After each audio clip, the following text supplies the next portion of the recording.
السلام السلام علیکم ورحمۃ اللہ وبرکاتہ۔ کیا حال ہے سب کا؟ الحمد للہ، نحمده ونصلی علی رسولہ الکریم، اما بعد، فاعوذ باللہ من الشیطان الرجیم، بسم اللہ الرحمن الرحیم، رب اشرح لی صدری ویسر لی امری واحلل عقدۃ من لسانی یفقہوا قولی۔ الحمد للہ الذی اخرجنا من الظلمات الی النور، احمدہ سبحانہ واشکرہ، اورثنا بالایمان السعادۃ والسرور۔ ہر قسم کی تعریف اللہ کے لیے ہے جس نے ہمیں اندھیروں سے روشنی کی طرف نکالا۔ میں اللہ سبحانہ وتعالیٰ کی حمد اور شکر ادا کرتی ہوں جس نے ہمیں ایمان کے ذریعے خوش نصیبی اور مسرت عطا کی۔ آج ہم تفسیر شروع کریں گے سورۃ القصص آیت نمبر 10 سے۔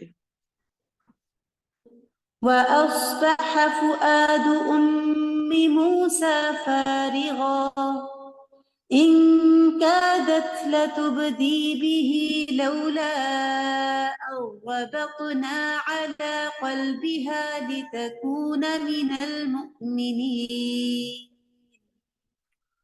اور موسیٰ کی ماں کا دل خالی یعنی بے قرار ہو گیا تھا، قریب تھا کہ وہ یقیناً اسے ظاہر کر دیتی اگر ہم نے اس کے دل کو مضبوط نہ کیا ہوتا تاکہ وہ ایمان لانے والوں میں سے ہو جائے۔ پچھلی آیات میں ان کا حال بیان ہوا کہ جنہیں وہ بچہ ملا تھا، اب اس کا حال بیان ہو رہا ہے جس سے وہ بچہ جدا ہوا تھا، اور وہ تھی موسیٰ علیہ السلام کی والدہ۔ تو وَأَصْبَحَ فُؤَادُ أُمِّ مُوسَى فَارِغًا، موسیٰ کا دل موسیٰ علیہ السلام کے معاملے کے سوا ہر چیز سے خالی ہو گیا، انہیں اور کچھ سجھائی نہیں دے رہا تھا۔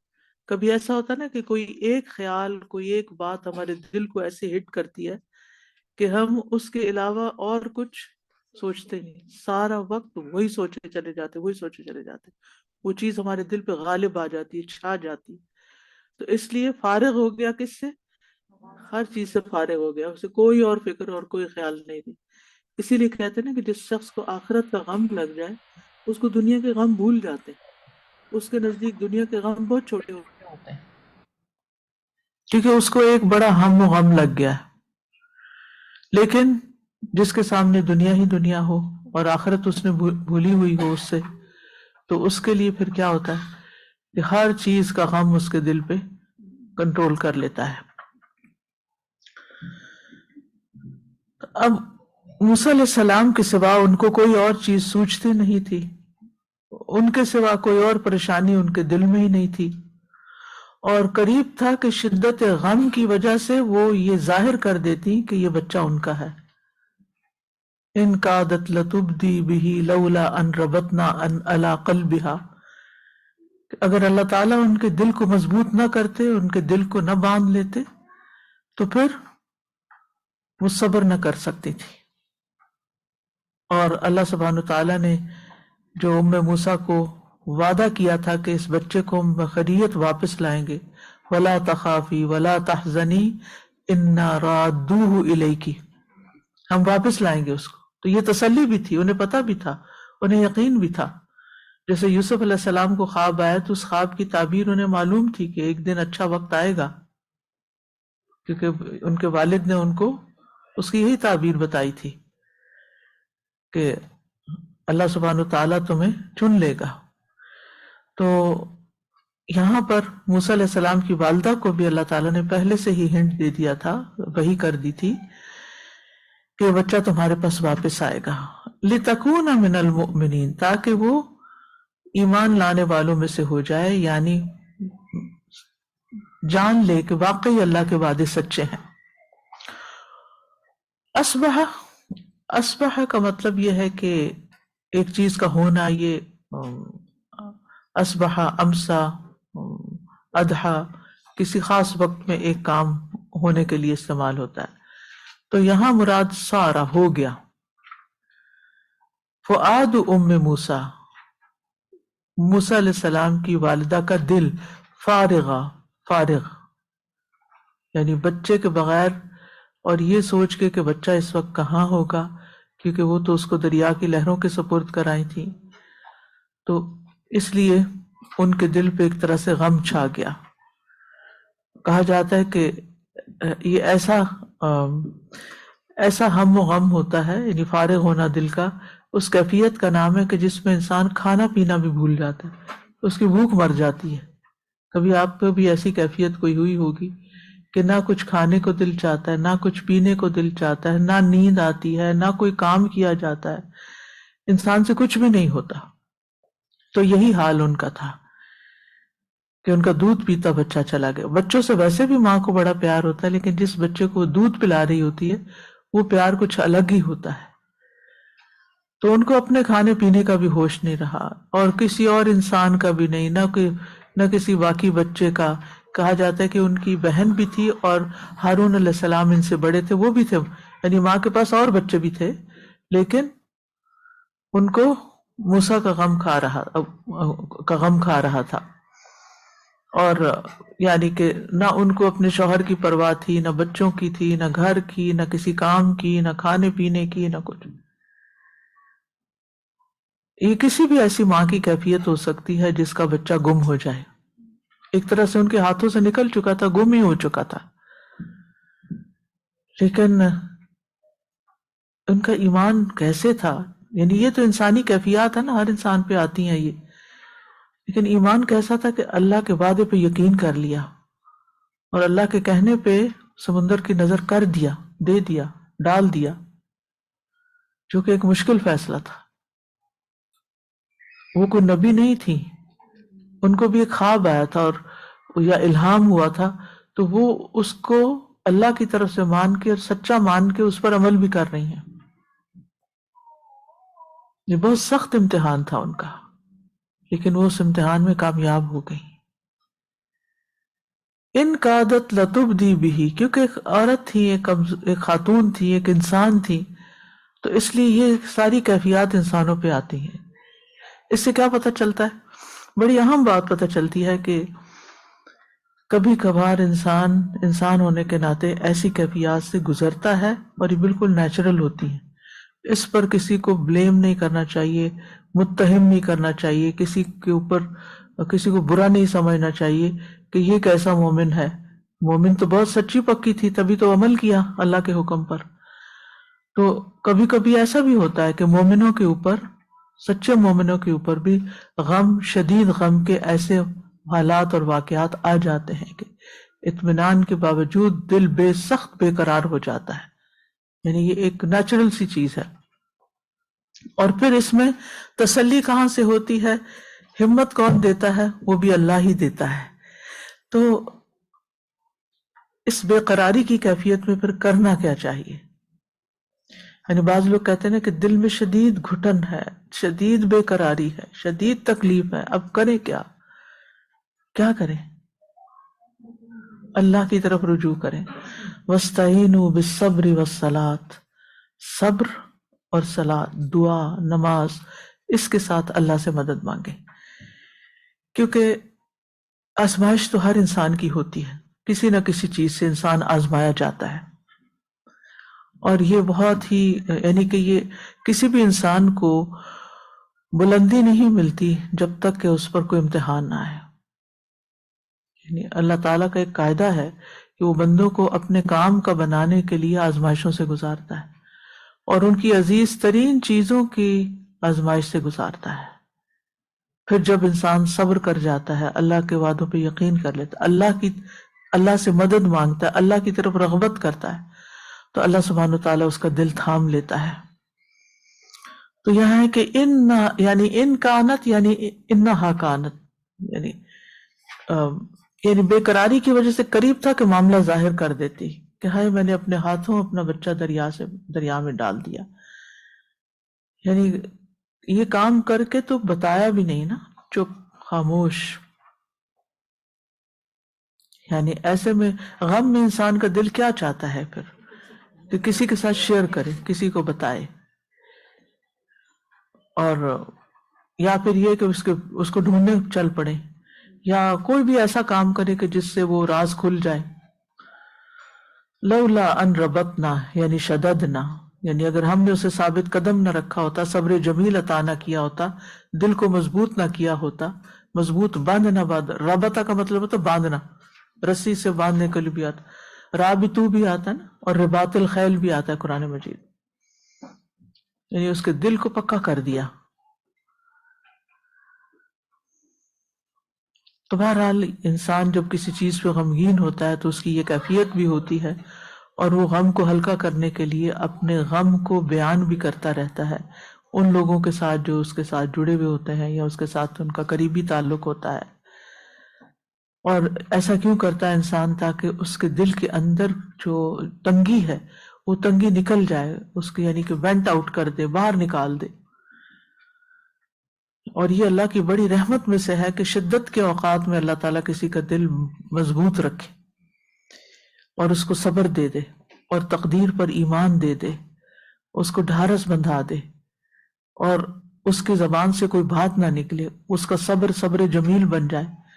کیونکہ اگر انسان اپنی زبان سے واویلا شروع کر دیتا ہے غم کے وقت تو وہ پھر صبر جمیل نہیں رہتا.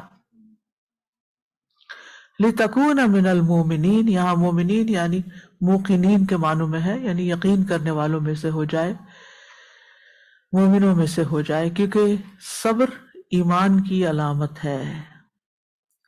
یعنی مومن جو ہوتا ہے وہ صبر کرتا ہے. اور پھر یہ ہے کہ جو وعدہ ہم نے اس سے کیا تھا کہ اِنَّا رَادُّوهُ إِلَيْكِ، اس پر اس کو یقین آ جائے کہ اللہ واپس لے آئے گا. ہوتا یہ ہے کہ جب کوئی مصیبت آتی ہے اور اس پر انسان صبر کرتا ہے اور ثابت قدم رہتا ہے تو ثابت قدمی کی وجہ سے انسان کے ایمان میں اضافہ ہو جاتا ہے. لِتَكُونَ مِنَ الْمُؤْمِنِينَ، وہ تو کیا وہ پہلے مومن نہیں تھی؟ کیا خیال ہے؟ تھی، لیکن مطلب یہ کہ یہاں ایمان میں اور اضافہ ہو جائے کہ اللہ سبحانہ وتعالیٰ اپنے وعدے پورے کرتا ہے.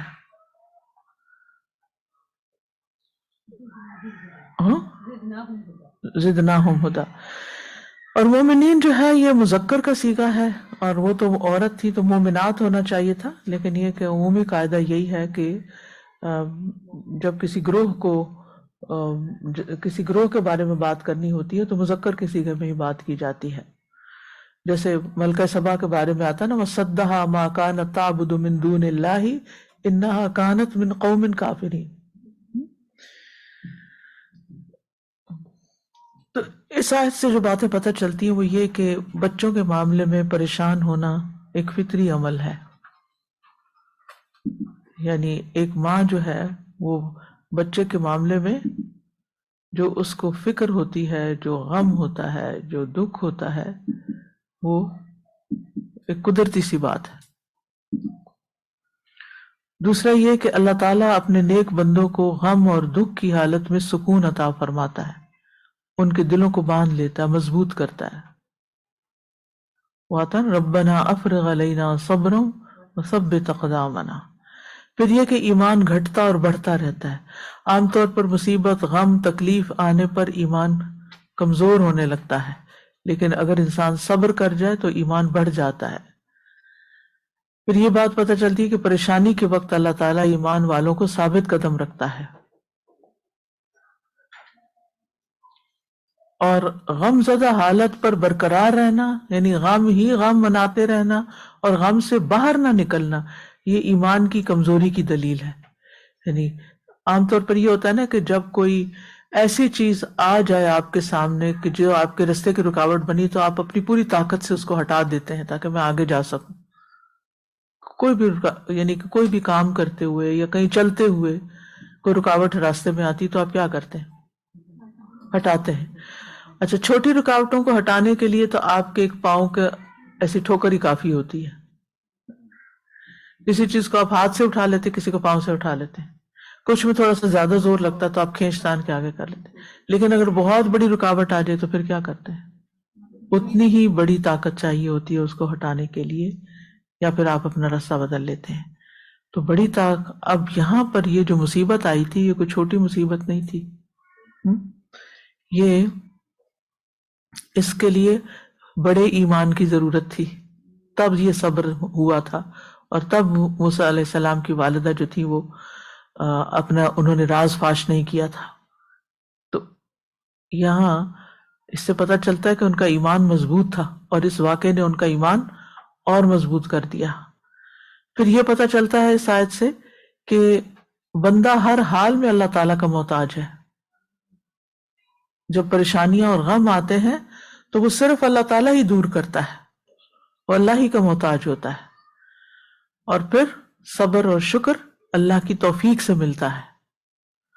تو انسان کو غم کی حالت میں مستقل رہنا نہیں چاہیے، یعنی غم آنا فطری بات ہے، آئے گا، لیکن غم کی حالت میں پڑے نہیں رہنا چاہیے۔ پوری اب اس وقت کیا کرنا چاہیے؟ ایمان بڑھانے کی کوشش کرنی چاہیے، تاکہ ایمان کی قوت کے ساتھ اس غم کی اور بہت بڑی رکاوٹ کو اپنے راستے سے ہٹا دیا جائے، اور انسان صراط مستقیم پہ چلتا رہے اور اپنا راستہ نہ رکے، اس کا راستہ نہ رکے۔ اب آپ دیکھیے کہ جہاں ایک طرف وہ اللہ سے مدد مانگ رہی ہوتی اور جہاں وہ صبر کر رہی تھی، دوسری طرف وہ اسباب بھی اختیار کرتی ہیں۔ یہ نہیں کہ غم کے مارے روتے روتے اندر جا کے سو جاتی ہیں یا کچھ۔ نیکسٹ آیت میں آتا ہے وقالت لأخته قصيه فبصرت به عن جنب وهم لا يشعرون۔ اور وہ یعنی موسیٰ کی ماں اس کی بہن یعنی موسیٰ علیہ السلام کی بہن سے کہنے لگی کہ اس کے پیچھے پیچھے جاؤ۔ پھر وہ اسے دور سے دیکھتی رہی، اور وہ اس کا شعور بھی نہیں رکھتے تھے، یعنی فرعونی۔ یعنی جب موسیٰ علیہ السلام کی والدہ ان کو دریا میں ڈال چکی اور دل بے قرار ہونے لگا، تو ایک احتیاطی تدبیر ان کے ذہن میں اللہ نے ڈالی کہ شاید اس کا کچھ فائدہ ہو۔ تو انہوں نے موسیٰ کی بہن کو کہا کہ دریا کے ساتھ ساتھ چلتی جاؤ اور دیکھتی جاؤ کہ بچہ کہاں جاتا ہے، اور یہ خیال رکھنا کہ کسی کو پتہ نہ چلے کہ یہ لڑکی اس صندوق کے پیچھے ہے اور اس کی حفاظت کر رہی ہے اور اس کی ٹو میں لگی ہوئی ہے۔ یعنی ایسے ہی جیسے کوئی عام انسان ہوتا ہے، نظر رکھنا لیکن شو نہیں کرنا۔ اس سے پتہ چلتا ہے کہ ان کے اندر بڑی حکمت بھی تھی، اللہ نے ایسے ہی نہیں ان کو اس ٹیسٹ کے لیے چنا تھا۔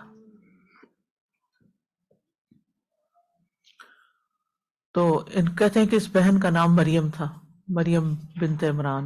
موسیٰ علیہ السلام کے والد کا نام عمران تھا، اور ان کا ایک بہن اور بھائی اور بھی تھا۔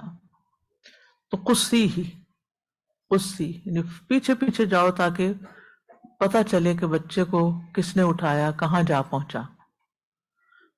قصہ کہتے ہیں نا نشان قدم کو، قص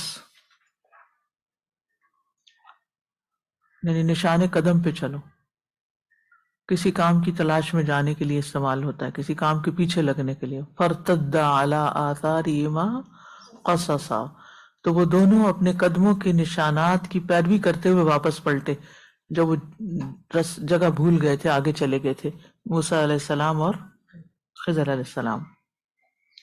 فبصرت به عن جنوب، جنوب یعنی پہلو سے، دور سے، مخالف سمت سے، یعنی کیجولی وہ دور سے ایسے ہی دیکھ رہی تھی کہ کیا ہو رہا ہے۔ بتا نا والجار الجنوبی والصاحب بالجنب، ایک ہے اجنبی پڑوسی اور ایک ہے پہلو کا ساتھی۔ تو جنوب جو ہے اجنبی کے لیے، یعنی اجنبی بن کے دیکھتی رہی، اور ایک طرح سے خاموشی سے ٹو لگاتی رہی کہ اب کیا ہو رہا ہے۔ کیونکہ اگر وہ بہت توجہ سے دیکھتی اور بہت غور سے دیکھتی اور اپنے پورے وجود کے ساتھ ادھر متوجہ ہوتی، تو پھر شک پڑ جاتا کہ یہ کوئی خاص مقصد کے ساتھ یہ چیز یہاں پر گھوم پھر رہی ہے۔ اللہ تعالیٰ نے جو کوالٹیز ان کی ماں میں دی تو ظاہر بات ہے وہی کوالٹی بچی کے اندر، السلام میں بھی آئی ان کی بیٹی میں۔ جی ہاں، آخر موسیٰ علیہ السلام کی بہن تھی، تو اس سے اس لڑکی کی دانائی اور ذہانت کا پتہ چلتا ہے کہ بہت سمجھدار بچی تھی، یعنی اس طرح وہ چلی کہ کسی کو پتہ بھی نہیں چلا۔ وَهُمْ لَا يَشْعُرُونَ، اور وہ حقیقت حال سے واقف ہی نہیں تھے، آل فرعون کو شعور ہی نہیں تھا کہ یہ بہن ہے جو پیچھے آ رہی ہے اور اس کی خبر کے پیچھے لگی ہوئی ہے. تو اس آیت سے بہت اہم بات پتہ چلتی ہے، وہ یہ کہ ماں باپ کو بچوں کو اہم ذمہ داریاں بھی دینی چاہیے، بچوں پہ ٹرسٹ کرنا چاہیے. یہ تربیت کا ایک پہلو ہوتا ہے. ہم کہتے نہیں میں خود کر لوں گی کیونکہ میں زیادہ اچھا کر سکتی ہوں، بچے نے کیا کرنا ہے، بچہ تو کام خراب کرے گا. اور اس طرح ہم کبھی بھی بچوں کو ذمہ دار نہیں بننے دیتے، ذمہ داری اٹھانے نہیں دیتے.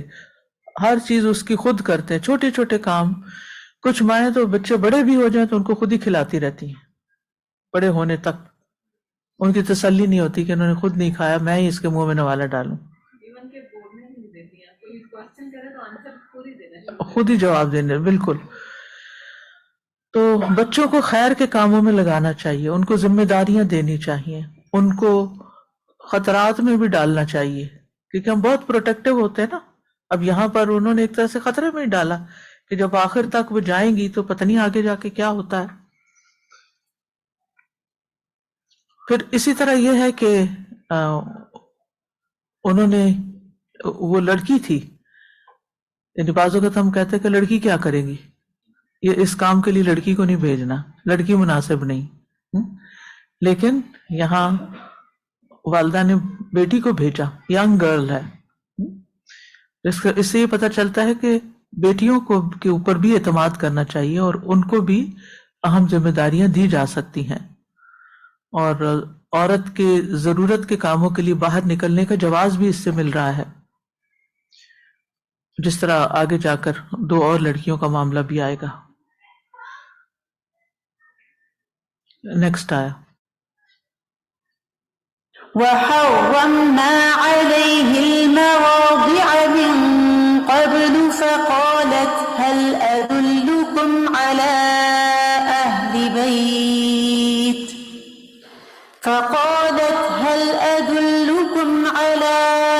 أهل بيت يكفلونه لكم وهم له ناصحون.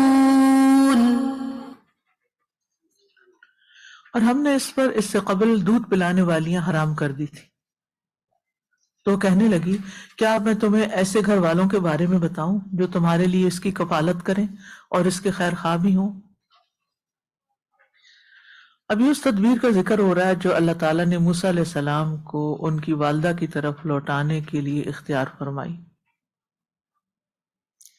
اوپر پیچھے گزر چکا ہے کہ بچے کو محل میں بڑے چاؤ پیار سے لایا گیا، اور ظاہر بچہ تھا، بچوں کو، چھوٹے بچوں کو تو تھوڑی تھوڑی دیر میں بھوک لگ جاتی، تو ان کو بھی بھوک لگ گئی. اب انہوں نے، ظاہر ماں تو نہیں تھی وہاں، تو یہ سوچا کہ کسی دایا کا دودھ پلایا جائے. دایا بلائے گی تو موسیٰ علیہ السلام نے اس کا دودھ ہی نہیں پیا.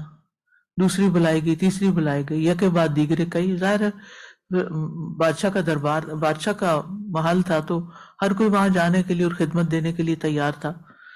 لیکن موسیٰ علیہ السلام نے کسی دودھ پلانے والی سے دودھ نہیں پیا. اب فرعون کی بیوی آسیہ کو موسیٰ علیہ السلام سے بے پناہ محبت تھی اور وہ ہر قیمت پر ان کے لیے دودھ کا انتظام کرنا چاہتی تھی اور سخت فکر مند تھی کہ اگر اس بچے نے دودھ نہیں پیا تو کہیں یہ بچہ فوت ہی نہ ہو جائے. اس زمانے میں ڈبوں کا دودھ تو نہیں ملتا تھا، گائے بھینس کا ہوگا لیکن یہ ایک بیسک نارم ہوگا کہ بچہ ماں ہی کا دودھ پیے یا عورت انسان کا دودھ پیے تاکہ انسان بنے، جانور نہ بنے. تو اس صورتحال سے موسیٰ علیہ السلام کی بہن نے فائدہ اٹھایا. اس نے آگے بڑھ کے کہا اگر آپ لوگ کہیں تو میں ایک ایسے گھر والوں کا پتہ دوں جو پوری خیر خواہی اور محبت کے ساتھ اس بچے کی کفالت کریں گے اور اس کے بڑے خیر خواہ ہوں گے. اب وہ ظاہر سخت پریشانی کا عالم تھا، وہ فوراً راضی ہو گئے، انہوں نے کوئی تحقیق نہیں کی، کچھ نہیں. اور اس طرح موسیٰ علیہ السلام واپس اپنی ماں کی آغوش میں پہنچ گئے اور اس کا راستہ کھل گیا.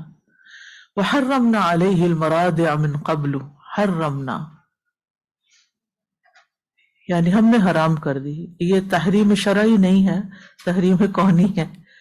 مراضع مرضع کی جمع، مرضع پلانے والی کو کہتے ہیں، دودھ پلانے والی، اور مردع دودھ پینے کی جگہ کو کہتے ہیں.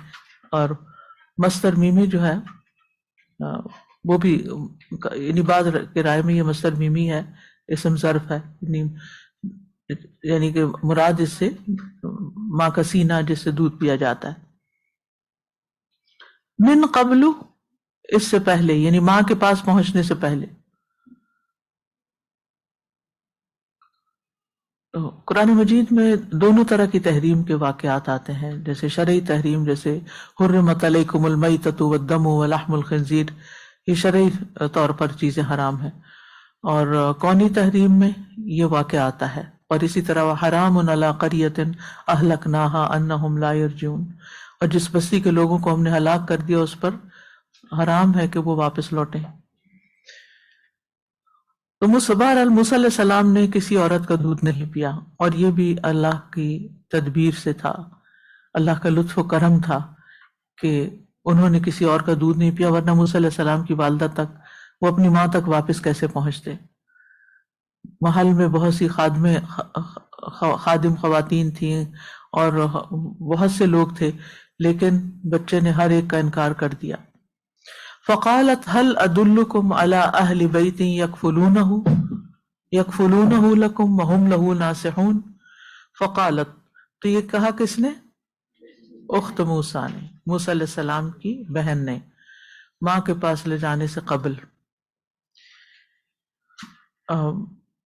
اب یہ بہن جو تھی، جب اسے یہ پتا چل گیا کہ بچہ اندر چلا گیا ہے، اٹھا لیا ہے محل والوں نے اور وہ اندر لے گئے ہیں، تو بھی اس کی فکر نہیں ختم ہوئی. یہ نہیں کہا کہ اچھا میری ڈیوٹی ختم ہوئی، میں جا کے امی کو بتاتی ہوں کہ وہ تو محل والوں نے اٹھا لیا ہے اور اب وہ اندر ہے، تو بس میری کام ختم ہے، اب آپ فکر نہیں کریں، اب آپ غم نہ کریں، وہ اچھے ہاتھوں میں پہنچ گیا.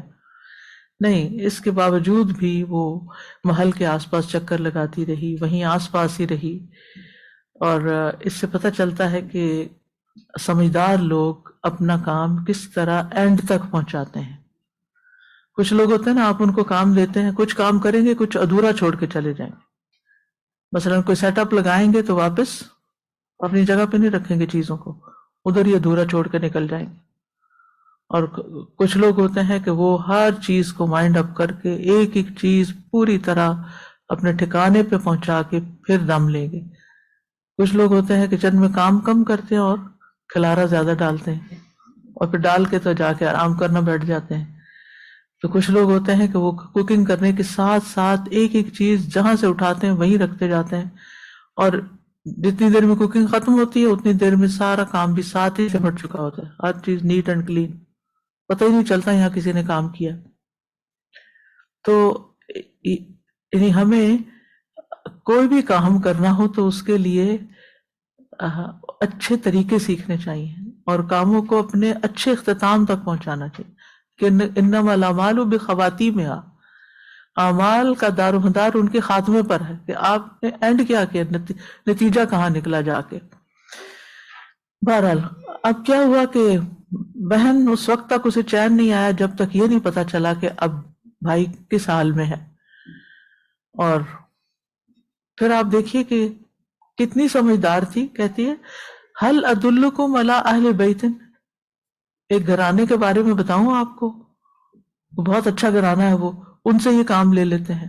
یہ نہیں کہا کہ میرے گھر والوں سے، یہ نہیں کہا کہ میرے گھر والے، یہ بھی کہہ سکتی تھی. یعنی جو پتہ بتایا وہ بھی یہ نہیں کہا کہ میری ماں ہے، وہ کہ وہ ایک گھرانہ ہے. یہ کتنی سمجھداری کی بات ہے.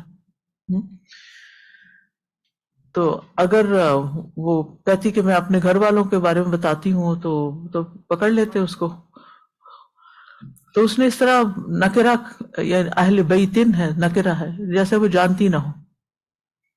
یکفلونہ لکم، وہ تم سے اجرت لے کے بچے کی پرورش کر دیں گے جیسے کہ دائیاں کیا کرتی ہیں.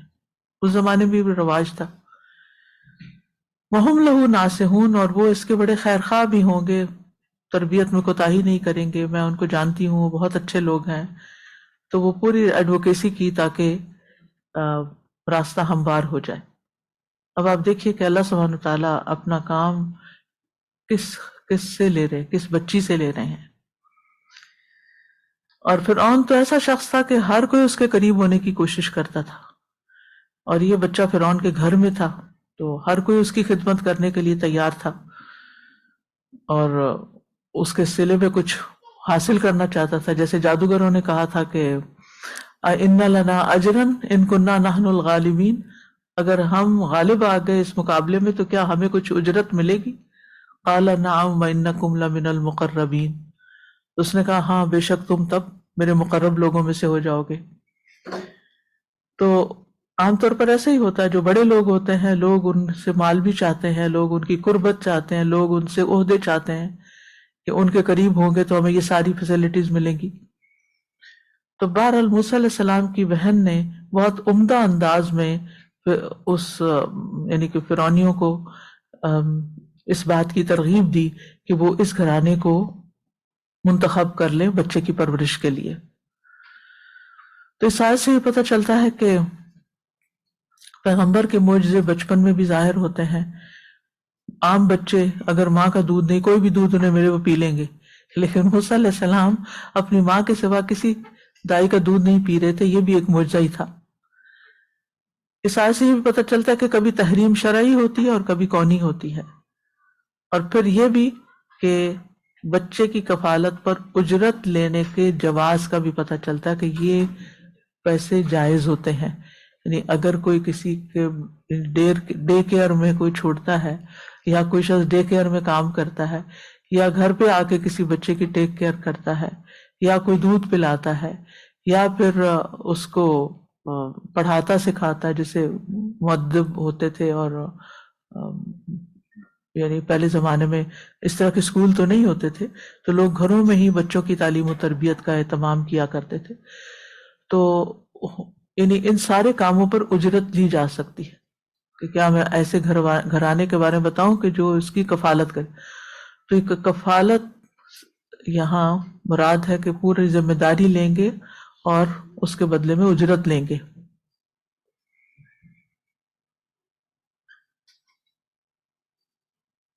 جی آپ کچھ کہنا چاہیں؟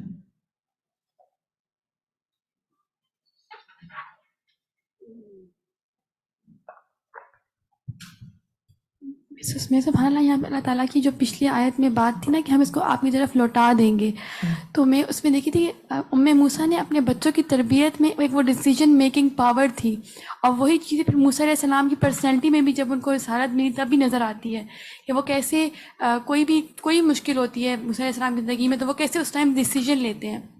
اللہ تعالیٰ کی اور اللہ تعالیٰ ایسی بھی تسلی دے سکتے تھے کہ وہ حفاظت میں صحیح رہے گا، بادشاہ کے گھر میں چلا جائے گا، لیکن اللہ تعالیٰ نے ان کو لوٹا دیا ام موسیٰ کے پاس تاکہ ان کی جو اپ برنگنگ ہے وہ اتنی بہترین انداز میں ہو کہ وہ جب بڑے ہو کر رسالت کا کام کریں تو وہ ان میں وہ ایک ڈیسیجن میکنگ پاور ہو جو ان کی بہن میں تھی، اور وہی بچوں میں ماں باپ سے ہی آتی ہے. یہ چیزیں اللہ کی طرف سے آتی ہیں. بعض ماں باپ میں بہت ڈیسیژن پاور ہوتی ہے، بچوں کو سکھا کے سکھاتے ہیں، ان کے کام پہ جو نہیں رینگتی، وہ اپنی مرضیاں کرتے ہیں. جی لیکن ہمیں کوشش ضرور کرنی چاہیے. بہت سی چیزیں سکھانے کی ہوتی ہیں اور بہت سی چیزیں اوپر سے آتی ہیں. جی استاذہ جی، میں بھی اسی بات کو لے کے آگے چل رہی تھی کہ جیسے امی نے تو، والدہ نے تو یہی کہہ کے بھیجا تھا کہ بس تم جا کے دیکھو، اس کا پیچھا کرو. اب یہ پورا وہاں تک پہنچی اور پھر یہ سچویشن ہوئی، اور پھر اس نے یہ نہیں کہا کہ اچھا میں جا کے والدہ کو بتا دوں کہ یہ ہوا ہے تو اب کیا کرنا ہے.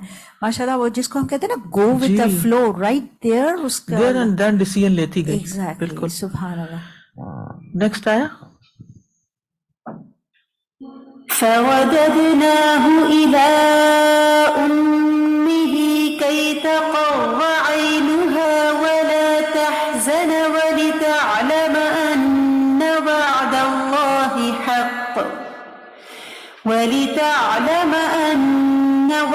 الله حق ولكن أكثرهم لا يعلمون. تو ہم نے اسے اس کی ماں کی طرف لوٹا دیا تاکہ اس کی آنکھیں ٹھنڈی ہوں اور وہ غمگین نہ ہو، اور تاکہ وہ جان لے کہ بے شک اللہ کا وعدہ سچا ہے، لیکن ان کے اکثر علم نہیں رکھتے. یعنی ہم نے موسیٰ علیہ السلام کی ماں سے جو وعدہ کیا تھا کہ اسے تمہارے پاس واپس لائیں گے، اتنی ہی دیر میں پورا کر دیا جتنی دیر کوئی بچہ ماں کے دودھ کے بغیر رہ سکتا ہے. یعنی فوراً ہی پورا کر دیا. فرددناہ الی امہ کی تقر عینہا ولا تحزن. تقر عینھا، قر ایسی ٹھنڈک جو خوشگوار ہوتی ہے. کچھ ٹھنڈکیں بڑی ناگوار ہوتی ہیں، وہ انسان کو تکلیف دیتی ہیں، لیکن یہ ٹھنڈک، قر والی ٹھنڈک جو ہے وہ خوشگوار ہوتی ہے، یعنی ڈیلائٹڈ. عینھا اس کی آنکھ، یعنی واپس بچے کو دیکھ کر. ولا تحزن بفراقہ. تو اس سے پتہ چلتا ہے کہ آل فرعون نے موسیٰ علیہ السلام کی بہن سے پھر کہا ہوگا کہ ہاں ہمیں وہ گھر دکھاؤ، بتاؤ، اور وہ پھر واپس اپنی ماں کے پاس گئی اور اس کو خوشخبری دی کہ بھائی خیر و عافیت سے ہے، اور اس کو کہا کہ اب آپ بھی میرے ساتھ چلیں تاکہ بچے کو دودھ پلائیں. تو بہرحال جب وہ پہنچی تو بچے نے دودھ پینا شروع کر دیا. تو فرعون کی بیوی کو بھی اس بات سے بہت خوشی پہنچی، حضرت آسیہ کو اور ام موسیٰ کو بھی. اور پھر حضرت آسیہ نے ام موسیٰ کو روزانہ محل میں آنے کی اجازت دے دی، لیکن وہ کہنے لگی کہ میرے لیے یہ روز آنا جانا مشکل ہے، کیونکہ میرے بچے بھی ہیں اور گھر بھی ہے، لہذا بچہ میرے حوالے کر دیا جائے تاکہ میں اس کو پال سکوں. اب کیا ہوا؟ رددناہ انا رادوہ الیک. صرف ملاقات نہیں کروائی، صرف دودھ پلانے پہ مقرر نہیں کیا، بلکہ بچہ واپس اپنے گھر آ گیا صحیح سلامت.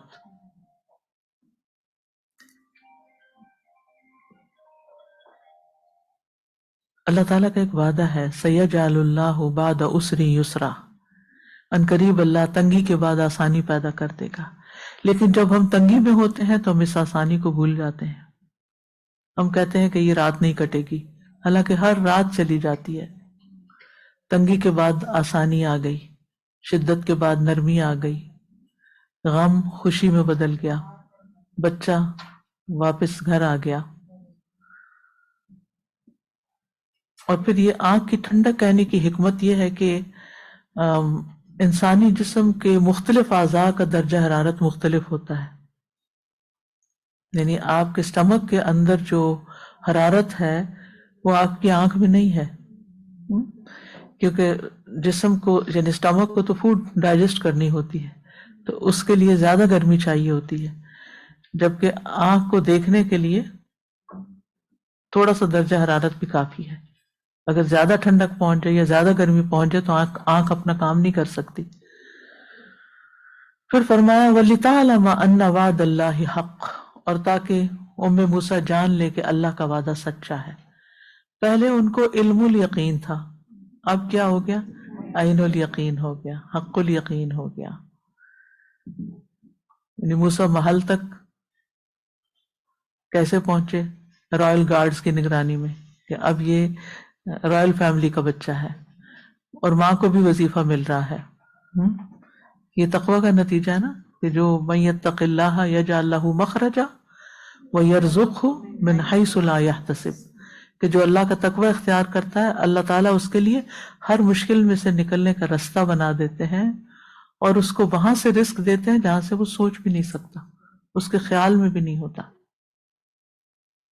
اب یہاں پر آپ دیکھیں ان کا تقوی کیا تھا، ام موسیٰ کا تقوی کیا تھا؟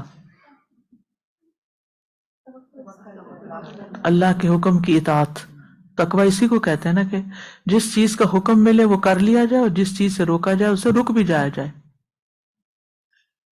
اللہ نے حکم دیا بچے کو اس میں ڈال دو، دریا میں ڈال دو، انہوں نے ساری محبتوں کے باوجود اللہ کا حکم مانا اور بچہ ڈال دیا. یہ تھا تقوی ان کا. اور پھر کس طرح اللہ سبحانہ و تعالیٰ نے ان کو نہ صرف یہ کہ بچہ واپس دیا، تنگی کے بعد آسانی کر دی، بلکہ وظیفہ بھی دیا، اجرت بھی.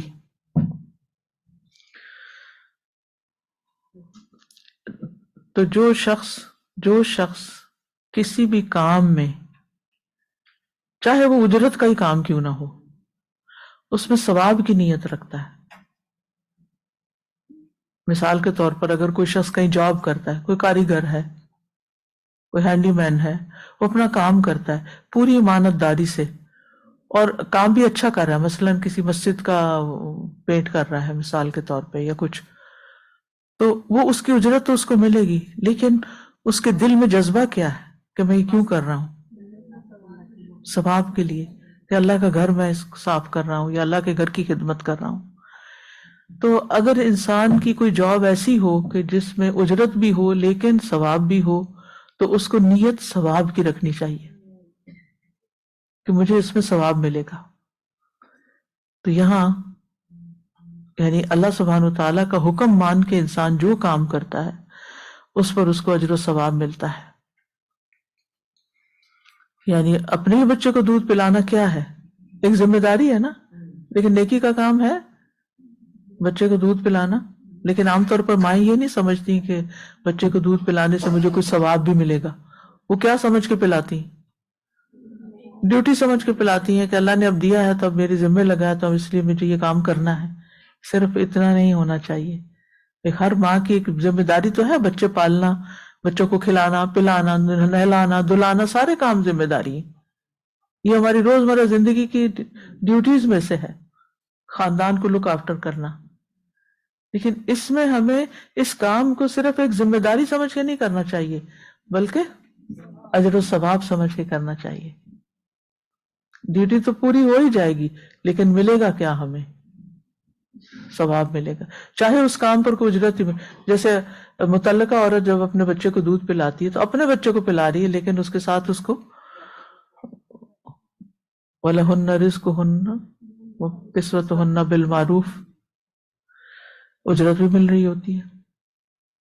ٹھیک، آپ کچھ کہہ رہے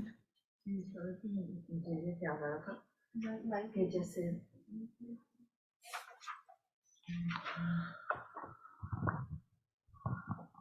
کسی کام کو چھوڑنا بھی اللہ کی خاطر، یہ بھی بہت بڑا اجر ہے. جیسے نماز کا ٹائم ہے، آپ کا کھانا پک رہا ہوتا ہے، کئی دفعہ آپ اس کو آگ بند کر کے تھوڑی دیر کے لیے پہلے نماز کا ٹائم ہے، نماز پوری کر رہا ہوں. کوئی بھی کام آپ جیسے اللہ کی خاطر چھوڑ کے آتے ہیں.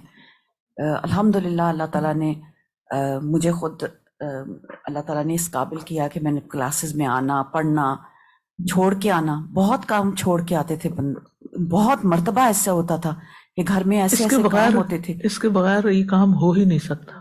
بالکل. اور پھر اللہ کے حوالے کر کے آنا.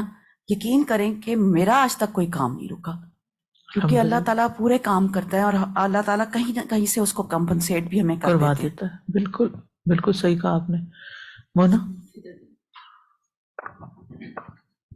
ساتھ ہی جب یہ دونوں چیزیں ساتھ ہوتی ہیں نا، اجرت اور ثواب، جیسے آپ نے کہا کہ نیت ثواب کی ہونی چاہیے، تو اگر نیت اجرت کی ہو نا تو یہ ضروری نہیں ہے کہ ہر دفعہ ہمارا مزاج ایک ہی جیسا رہے.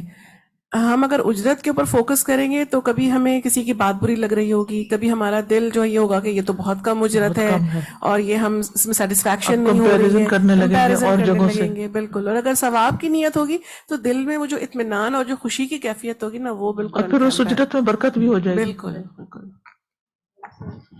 استاذہ جی کل ایک جگہ گئی ہوئی تھی میں، کسی جگہ دعوت تھی، تو ان کا اسپیشل نیڈ بچہ ہے، تو گھر میں دادی بھی ہے، تو انہوں نے مینشن کیا کہ اس کو کھانا کھلانے میں بہت دیر لگتی ہے کیونکہ اسپیشل نیڈ بچہ اس کا اب ذرا تھوڑا بڑا بھی ہو گیا.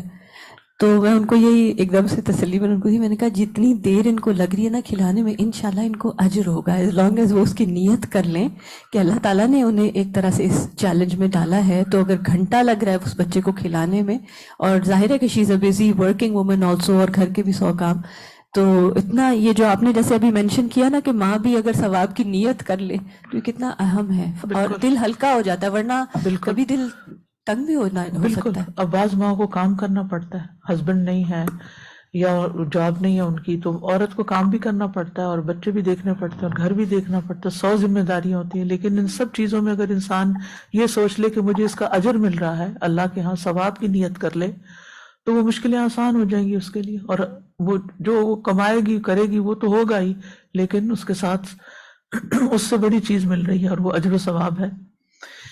اور اس آیت سے یہ بات بھی پتہ چلتی ہے کہ بظاہر ناپسند لگنے والے احکامات میں بھی ہمارے لیے بہتری ہوتی ہے.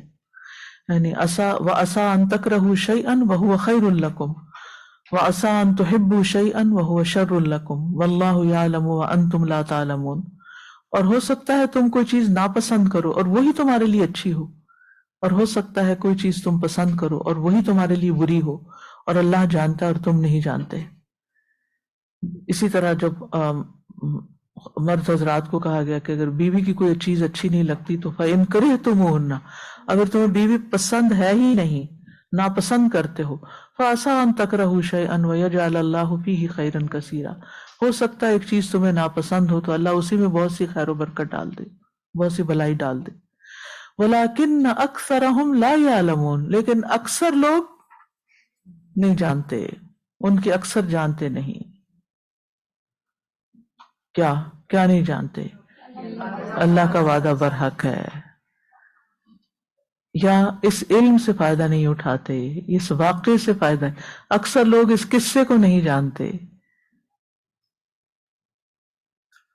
کیونکہ اس قصے میں بہت سے سبق ہیں سیکھنے کے، ایک ایک لفظ کے اندر حکمت چھپی ہوئی ہے، لیکن بہت سے لوگ اس کے حکمتوں کو جانتے ہی نہیں۔ تو بہرحال اس آیت سے جو ہمیں باتیں پتہ چلتی ہیں، ایک تو یہ کہ اللہ کا وعدہ سچا ہے، اللہ اپنے وعدے کے خلاف نہیں کرتا، جن چیزوں پر اللہ نے وعدہ کر رکھا ہے وہ اللہ تعالیٰ ضرور پورا کرے گا۔ دوسری بات یہ پتہ چلتی ہے کہ بعض اوقات ایک چیز کی محرومی اس سے بہتر چیز لانے کا سبب بن جاتی ہے، لازم ہے، یہ بھی اللہ کا وعدہ ہے۔ پھر یہ ہے کہ مسلمانوں کی آزمائش کے بعد بہت دفعہ قرآن مجید میں بہت زبردست آیات نازل ہوئی، جیسے صلح حدیبیہ تھی، ایک بہت بڑی آزمائش تھی، لیکن اس کے بعد کتنی خوشخبریاں دی گئیں، انا فتحنا لک فتحا مبینا، اور لیغفر لک اللہ ما تقدم من ذنبک وما تأخر ویتم نعمتہ علیک ویہدیک صراطا مستقیما۔ مسلمانوں نے یہ آیت سن کر کہا، یا رسول اللہ آپ کو مبارک ہو کہ آپ کو اللہ نے یہ دولت عطا فرمائی، ہمارے لیے کیا ہے؟ اس پر یہ آیت نازل ہوئی، لِيُدْخِلَ الْمُؤْمِنِينَ وَالْمُؤْمِنَاتِ جَنَّاتٍ تَجْرِي مِن تَحْتِهَا الْأَنْهَارُ خَالِدِينَ فِيهَا وَيُكَفِّرُ عَنْهُمْ سَيِّئَاتِهِمْ وَكَانَ ذَلِكَ عِندَ اللَّهِ فَوْزًا عَظِيمًا، کہ اللہ مومن مردوں اور عورتوں کو ایسے باغوں میں داخل کرے جن کے نیچے نہریں بہتی ہیں، اور ان کی برائیاں اور ان کے گناہ ان سے دور کر دے، اور یہ اللہ کے نزدیک بہت بڑی عظیم شان کامیابی ہے۔ تو پہلا رکوع یہاں مکمل ہوا، ہم وقفات تدبریہ کی طرف چلتے ہیں۔ جی فرمائیے۔ آپ کی بات اکثر ہم لا یعلمون، میں اس کو اس سے بھی ریلیٹ کری تھی کہ وہ انہوں نے کہا نا کہ ہمارے بچوں کو دودھ پلائیں ثواب کی نیت سے، اکثر ہم لا یعلمون بات پھیلا کے نالج پہ آتی ہے، بالکل تو جب ہم کو نالج نہیں ہوگا اس چیز کا، بالکل ٹھیک ہے، بس ہو گیا۔ اور کس کو مائک چاہیے؟ جی آپ ادھر ارم کو دیجیے۔ جزاک اللہ خیر استاذہ جی، اتنا خوبصورتی سے ایک ایک لفظ کل سے بس صرف یہی سوچے جا رہی ہوں ایسی آیتوں کے بارے میں، الحمدللہ۔ اور سب سے زیادہ مجھے لگ رہا ہے ان پوری آیتوں میں فیمیل کیریکٹر بہت ہی پاورفل ہے، چاہے وہ حضرت آسیہ کا کیریکٹر ہو، ان کی کنونسنگ پاور کی کیسے فرعون سے یہ بات منوا لی جو اس وقت ناممکن تھی، یعنی اس وقت بات ہے جب قتل ہو رہے تھے بچے، پھر ام موسیٰ کی کہ انہوں نے ان کا صبر، اور انہوں نے بھی کیسے منوا لی کہ حضرت موسیٰ کو گھر لے آئیں واپس، اور پھر ان کی بہن کا کیریکٹر کہ یعنی ہم اپنے آپ کو انڈر ایسٹیمیٹ نہ کریں، فیمیل کے اندر بہت خواتین کے اللہ تعالیٰ نے بہت پاور دی، چاہیں تو وہ جس میں وہ چاہتی ہیں وہ بات منوا لیتی ہیں اور کروا لیتی ہیں۔ بالکل ماں کا، بہن کا، اور جی ابھی بیوی کا بھی آئے گا انشاءاللہ۔ سازا میں یہ سوچ رہی تھی کہ حضرت موسیٰ کی والدہ کا ہی سوچ رہی تھی کہ بچوں کی تربیت کے لحاظ سے کہ دو نبیوں کی ماں بھی تھیں وہ ماشاءاللہ، حضرت ہارون کی اور حضرت موسیٰ کی، اور پھر جو ان کی بہن کا کردار آتا ہے جس سمجھداری سے وہ لے کے چلی، اور اللہ تعالیٰ نے جو ان کو دل کو جب وہ انہوں نے حکم دیا کہ اس طرح سے جو ہے وہ بچے کو ڈال دیں، تو میں سوچی تھی کہ اللہ تعالیٰ نے ان کو دلاسا دیا کہ نہ تم خوف کرو نہ تم غم کرو، اور تیسرا وعدہ تھا کہ بھئی ہم تمہیں اس کو واپس لے آئیں گے۔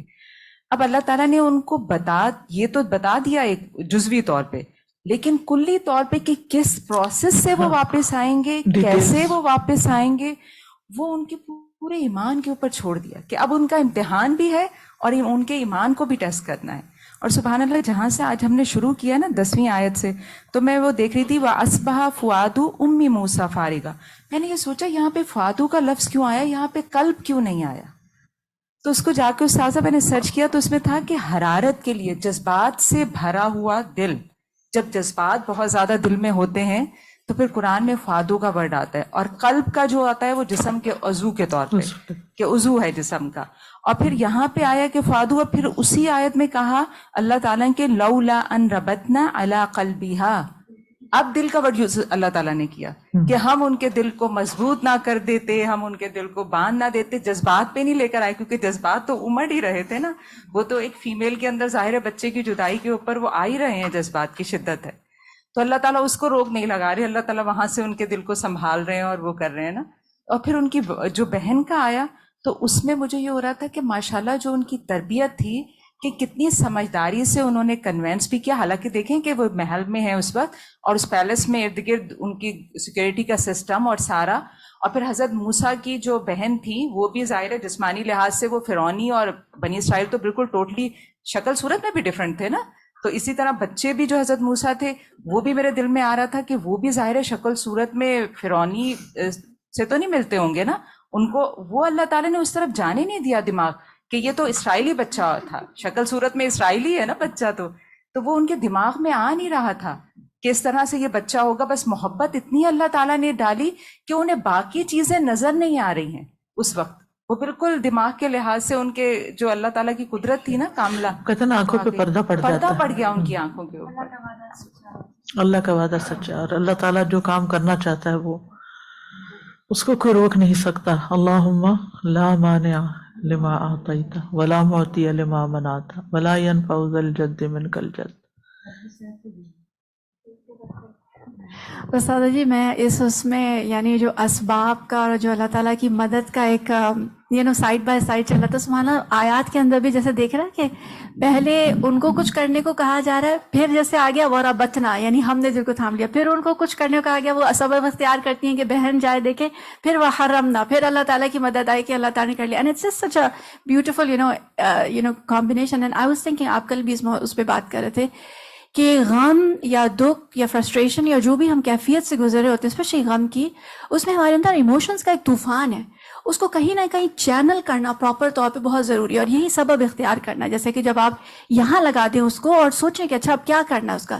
And I was linking it's for last Sunday سے میرے ذہن میں یہ چل رہا تھا کہ بنی اسرائیل کا جو واقعہ it's about colonization of a people, جب پیپل آر کمپلیٹلی سبجیگیٹڈ اور ان کو انڈر کر لیا گیا ہے، اور پھر بھی ان کے اندر یعنی کہ وہ کیسے اس میں سے نکلیں گے۔ And I was thinking about of course ظاہر مسلمہ کے اوپر جو پاسٹ اوور 100 ایئرس سے ایک حقیقت چل رہی ہے، لیکن آج مجھے سبحان اللہ وہ پڑھ کے ایسے ہو رہا تھا کہ there is one thing to be physically colonised but there is another thing to be mentally colonised, یعنی اسباب اختیار کرنا اس چیز کی علامت ہے کہ آپ مینٹلی ڈیفیٹسٹ مینٹالٹی نہیں رکھتے، that you are able to do something about it. And it was so beautiful reflecting in Musa, ان کی بیٹی کے اندر، کہ they have agency and they have this opinion کہ وہ کریں گے، وہ گیو اپ نہیں کر رہے، وہ اختیار کر رہے ہیں جو ان کو کرنا ہے۔ I think that's just a beautiful sort of connection کے اسباب اور پھر اللہ تعالیٰ کی مدد، they just go hand in hand, سبحان اللہ۔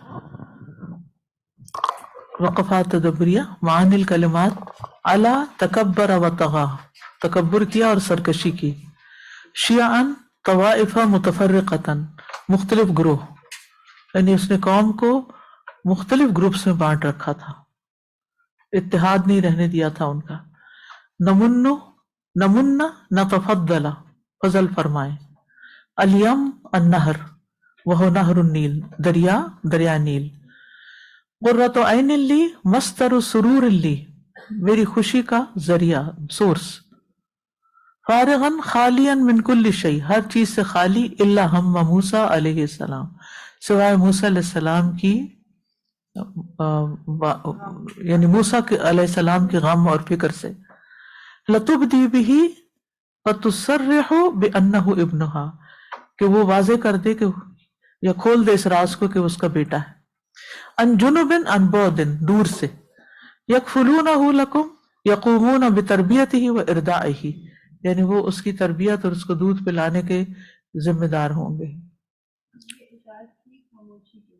جی، الوقفات التدبریہ، نمبر 1، نتلو عليك من نبأ موسى وفرعون بالحق لقوم يؤمنون۔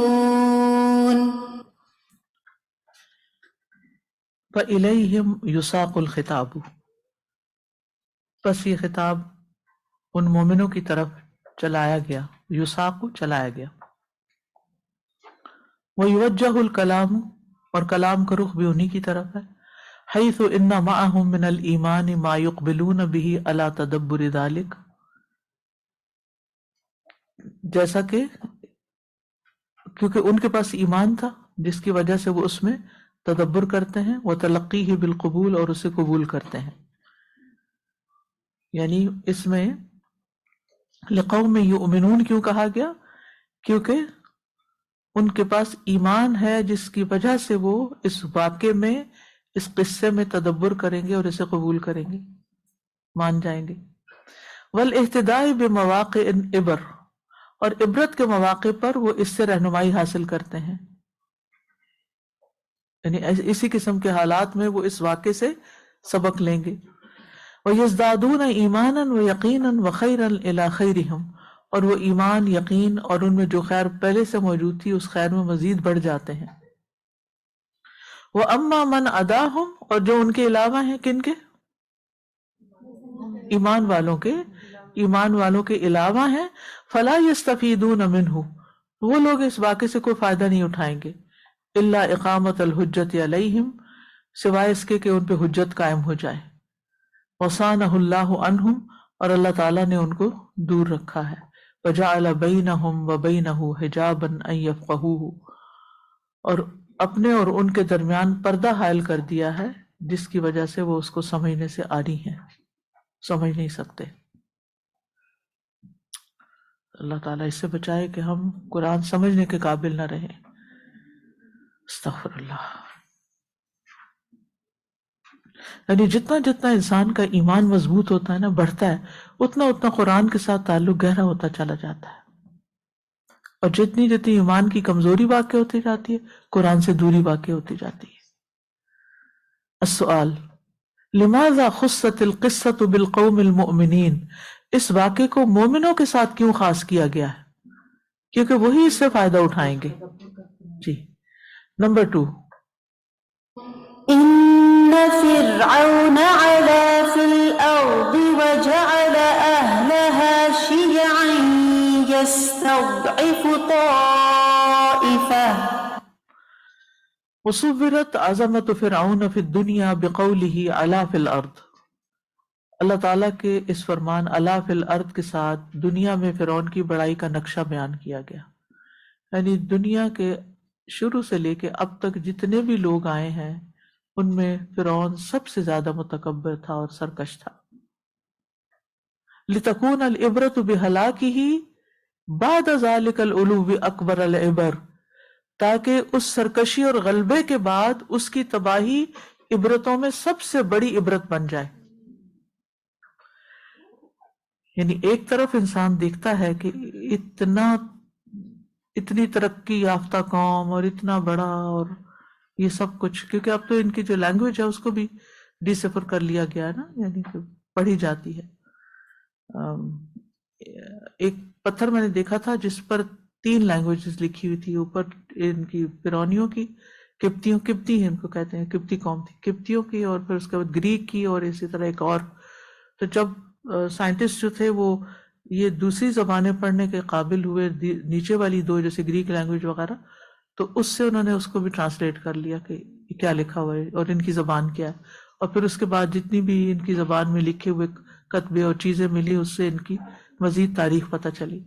تو بہرحال جتنا ان کا شہرہ، طاقت، قوت زیادہ تھی، اس اعتبار سے جب ان کو اللہ نے عذاب سے دوچار کیا تو اتنی ہی ذلت زیادہ ہوئی۔ کہتے ہیں جو جتنا اوپر جاتا ہے اتنا پھر نیچے جاتا ہے نا، باؤنس بیک بھی اتنی شدت سے ہوتا ہے۔ السؤال، لماذا وصفت عظمت فرعون وتکبرہ بقولہ تعالی علا فی الارض، فرعون کی بڑائی اور اس کے تکبر کو اللہ تعالیٰ کے فرمان علا فی الارض کے ساتھ کیوں بیان کیا ہے؟ تاکہ اس سرکشی اور غلبے کے بعد اس کی تباہی عبرتوں میں سے سب سے بڑی عبرت بن جائے۔ تیسری بھی یہی آیت ہے، ان فرعون علا فی الارض شیعا ای فرقا، شیعان کا مطلب ہے فرقے. یتبع کل فرقۃ شیئا وتنصرہ، یعنی اس نے فرقے فرقے بنا دیے کہ ہر فرقہ کسی نہ کسی چیز کا پیروکار تھا اور اسی کی مدد کرتا تھا. فرقہ واریت کا یہی ہوتا ہے کہ پھر انسان صرف اس فرقے کو ہی حق سمجھتا ہے اور اسی کی مدد کرتا ہے، اس کے علاوہ باہر نہیں دیکھ سکتا. والکل تحت قہرہ وطوع امرہ، لیکن تمام فرقے فرعون کے قہر اور غلبے کے تحت تھے اور اسی کے حکم کی اطاعت کرتے تھے. قد صاروا معه كالشياع وهو دق الحطب، تو ان کے سامنے، تو اس کے سامنے یعنی فرعون کے سامنے ان کی حیثیت اس طرح ہوگی گویا وہ شیاع ہیں، اور شیاع ایندھن کے باریک تنکوں کو کہتے ہیں. دق الحطب، ٹوٹے ہوئے تنکے ہوتے ہیں نا، ٹوٹے پھوٹے جن کو جلدی آگ لگتی، یعنی ان پر فرعون کا ہی غلبہ تھا اور وہ فرعون کے سامنے ایندھن کے باریک تنکوں کی طرح بے حیثیت تھے. یعنی شیعہ کا لفظ جو ہے نا، شیعہ سے بھی، شیعہ بھی اسی میں ہے، اور شیعہ ٹوٹے ہوئے تنکوں کے لیے استعمال ہوتا ہے، یعنی کوڑا کرکٹ کہہ لیں. یعنی قوم کی حیثیت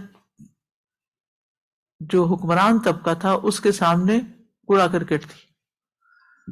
فرق بینہم، اس نے ان کے درمیان تفرقہ بازی ڈالی ہوئی تھی. لئلا یتمالؤوا علیہ، تاکہ وہ سب اس کے خلاف متحد نہ ہو سکیں، کیونکہ اگر وہ سارے اکٹھے ہو جاتے تو فرعون کی سرکشی کو مات کر دیتے. فلا یصل الی ما یریدہ منہم، تو فرعون اس مقصد تک نہ پہنچ پاتا جو وہ ان سے چاہتا تھا. کل ایک خاتون مجھے ملی تو اس نے بڑی دلچسپ بات کی. کہنے لگی کہ دنیا میں نا دو طرح کے لوگ ہیں، ایک ہے ایمان رکھنے والے جو اللہ کو مانتے ہیں اور جو آخرت کو مانتے ہیں، اور دوسرے جو ہیں وہ ایتھیسٹ ہیں یا جو کسی کی چیز کو نہیں مانتے. تو کہتے کہ اس وقت وہ لوگ جو اللہ کو یعنی کہ کسی بھی چیز کو نہیں مانتے، وہ کیا چاہتے ہیں کہ جو دو ریلیجن ہیں اس وقت مڈل ایسٹ میں، وہ ایک دوسرے کو مار کے ختم ہو جائیں اور دنیا میں صرف وہ لوگ باقی رہ جائیں جو کسی دین پر بلیو نہیں کرتے. بہرحال یہ ان کی اپنی ایک سوچ تھی، صحیح بھی ہو سکتی ہے، نہیں بھی ہو سکتی، لیکن یہ ایک بہرحال دنیا میں رول کرنے کی اسٹریٹجی ہے کہ لوگوں کو آپس میں لڑا دیا جائے تاکہ وہ مشغول رہیں، اپنی ساری قوتیں ایک دوسرے کے گلے کاٹنے میں برباد کریں اور ہم رول کرتے رہیں.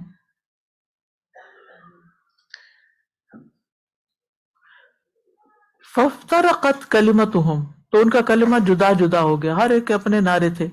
فلم یحمی بعضہم لبعض، تو انہوں نے ایک دوسرے کی حمایت نہ کی، یحمی حمایت کی. فتخاذلوا، اور ایک دوسرے کا ساتھ چھوڑ دیا. فسفل امرہم، بس اس طرح ان کا معاملہ پسپائی میں چلا گیا. سافلین سے سفلا، تخاذلوا یخذلکم، یہ سب لفظ قرآن میں استعمال ہوئے، صرف سیغے فرق ہیں. السؤال من اہداف الاعداء دائما تفریق الصف، دشمنوں کے مقاصد میں سے ایک یہ ہے کہ صف میں تفرقہ ڈالا جائے. ما اثر التفرق علی قوت الامہ، امت کی قوت پر تفرقہ بازی کی کیا اثرات مرتب ہوتے ہیں؟ آپس کی لڑائیوں کی وجہ سے کمزور ہو جاتے ہیں اور ان کی ہوا اکھڑ جاتی ہے. اس لیے نماز میں ہمیں دن میں 5 دفعہ صف بندی کا بتایا تھا کہ ساتھ جی ہاں، صف بندی کا بھی، اور اہدنا الصراط المستقیم. صرف اپنے لیے دعا نہیں مانگ رہے، اہدنی نہیں ہے، ایاک نعبد ہے، ایاک نستعین ہے، سب کی طرف سے ہو رہا ہے. نمبر 4،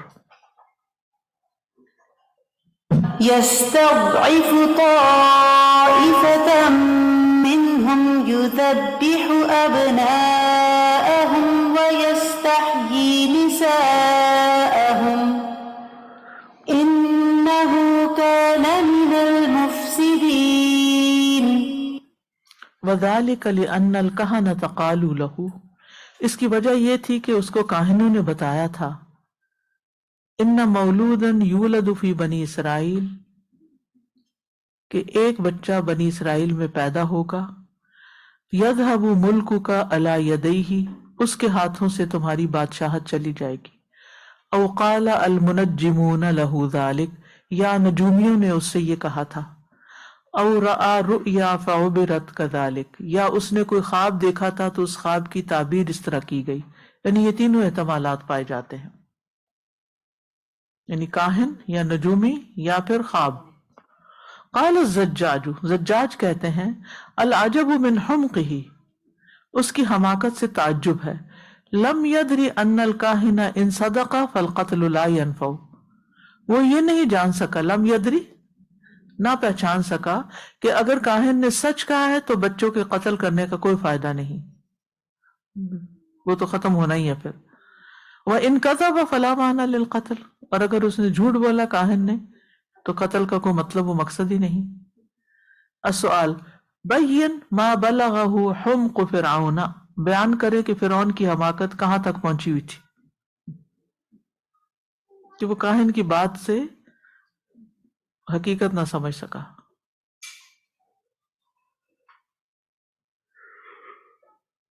یعنی کاہن کی بات سمجھ نہیں آئی اس کو پوری، اسی لیے اس نے غلط ڈیسیژن لیا بچوں کو قتل کرنے کا. یعنی اگر عقل مند ہوتا تو وہ سوچتا کہ یا کاہن کی بات سچی ہے، اگر سچی ہے تو پھر تو یہ ہونا ہی ہونا، چاہے میں وہاں کسی کو ماروں یا نہ ماروں، اور یا جھوٹی ہے، اور اگر جھوٹی ہے تو پھر مارنے کا کیا فائدہ، بچوں کو قتل کس لیے. بالکل جیسے فرعون کے جادوگروں نے جب ایمان قبول کر لیا تو اس کو بھی ایکسیپٹ نہیں کیا، اس نے یہ تو کچھ اور ہی مقصد بتایا. یعنی اگر آپ پوری کہانی کو دیکھیں نا، آج الحمدللہ اتفاق سے مجھے جو میں ریگولر قرآن سنتی ہوں اس میں سورۃ الاعراف میں سن رہی تھی، اتنی تفصیل سے پوری تاریخ سامنے آتی ہے کہ فرعون ہر موقع پر بات کچھ ہوتی ہے اس کو کچھ اور بتنگڑ بنا لیتا ہے، یعنی اس کی تعویل کچھ اور کر لیتا ہے، کچھ یعنی چیزوں کو صحیح رخ سے نہیں دیکھ رہا، یہ اس کی خراب. اور ہر متکبر انسان کے اندر یہی چیز پائی جاتی ہے کہ وہ چیزوں کو ان کی اصل رخ پر نہیں دیکھتے، کیونکہ وہ آئینہ نہیں دیکھنا چاہتے، وہ اپنی غلطیوں کو نہیں دیکھنا چاہتے. میں سمجھتی ہوں نیگیٹیوٹی بہت زیادہ تھی فرعون میں، جی پازیٹیو چیزیں نہیں تھی اس کے اندر نا، جس کو یعنی کہ موسیٰ علیہ السلام کے بارے میں موسیٰ علیہ السلام نے تو کہا تھا کہ تم بنی اسرائیل کو ہمارے ساتھ بھیج دو، وہ کہتے نہیں، یہ آیا ہے کہ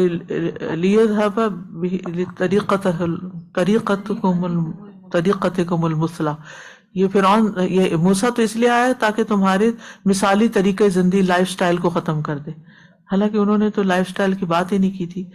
پھر اسی طرح جادوگر جب اسلام لیا تو کہنے لگا کہ یہ موسیٰ نے ان کو سکھایا. سوچنے سمجھنے کی صلاحیت چیزوں کو حقیقت میں دیکھنے کی، کیونکہ اس کے لیے عاجزی چاہیے ہوتی ہے نا، جھکنا پڑتا ہے، تب آپ کو باریک چیز سمجھ آتی ہے. لیکن آپ کے دماغ میں ہوا بھری ہوئی ہو تو پھر آپ بس کچھ اور ہی سوچ لیتے ہیں، عقل ماری جاتی ہے. اسرائیل کا تھا جو آپ صلی اللہ علیہ وسلم حضرت عائشہ کا ہم پڑھ رہے تھے ابھی پیغمبروں کے بارے میں اپنے بخاری کے سیشن میں، تو اس میں حضرت موسیٰ اور حضرت عیسیٰ کا آپ صلی اللہ علیہ وسلم نے حلیہ مبارک بہت تفصیل سے بتایا ہوا اس میں. تو ان کا ظاہر ہے کہ بچہ بنی اسرائیل کا اس کے گھر میں آیا ہے اور وہ نقشہ بھی اس کا الگ ہے، اور اس وقت اس کے دماغ نقشے کے علاوہ جب وہ واپس وہ ماں آتی ہے تو پہچان جاتے ہیں کہ یہ بنی اسرائیل کا بچہ ہے. یعنی وہ تو ظاہر ہے واپس گیا ہے اور پھر ان کا کانٹیکٹ آپس میں ہو گیا. تو بنی اسرائیلی تو الگ سلمز میں رہتے تھے، الگ بستیوں میں رہتے تھے، وہ تو باقی نیشن کے ساتھ ہی نہیں تھے. ان کو سب کچھ یعنی اتنے بچے مار کے پھر بھی ان کو سمجھ نہیں آئی کہ انہی کا بچہ ہم خود پال رہے ہیں. عقل پہ پردہ پڑ گیا نا.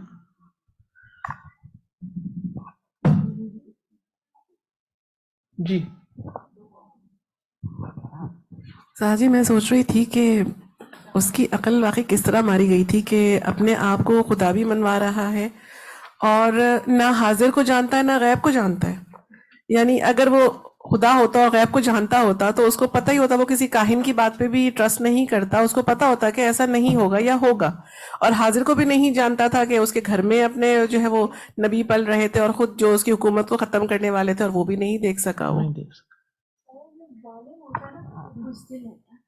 ظلم کرتا ہے نا اس کو ڈر لگا ہی رہتا ہے. اسی لیے تو عمر رضی اللہ عنہ کے بارے میں وہ کس نے کامنٹ کیا تھا کہ آپ یعنی آپ عادل حکمران ہیں اسی لیے آپ بے خطر و خوف سو رہے ہیں ایسے درخت کے نیچے.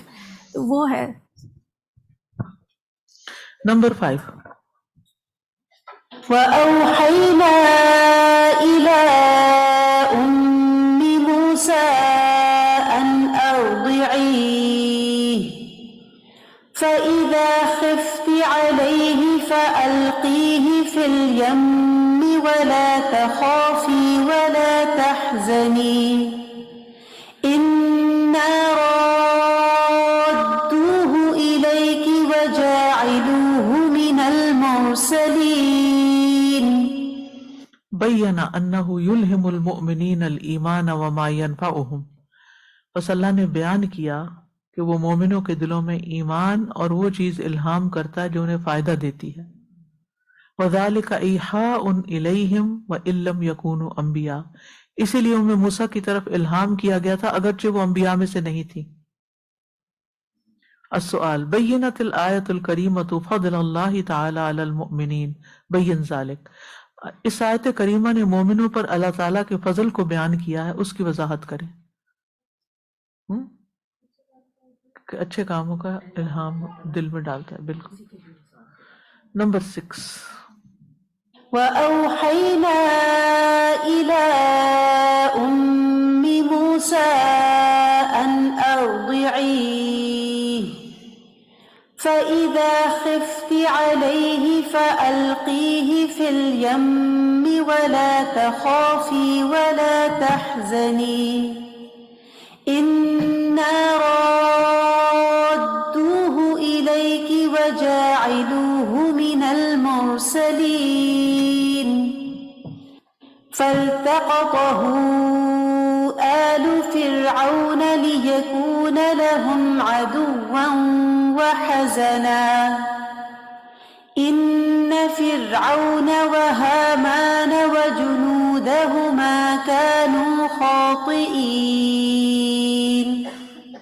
وقالت امرأة فرعون قرة عين لي ولك لا تقتلوه عسى أن ينفعنا أو نتخذه ولدا وهم لا يشعرون.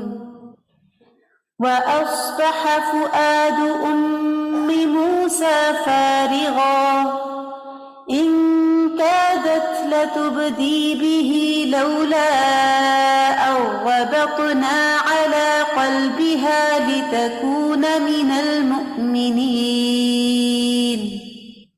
وقالت لأخته قصيه ان العبد ولو عرف ان القضاء والقدر ووعد اللہ نافذ لا بد منہ. بندہ اگر جان لے کہ اللہ کی قضاء و قدر کا فیصلہ اور اس کا وعدہ لازمی نافذ ہو کر رہے گا، فإنہ لا یحمل فعل الاسباب التي امر بها، تو پھر بھی وہ اسباب کو استعمال کرنا ترک نہ کرے.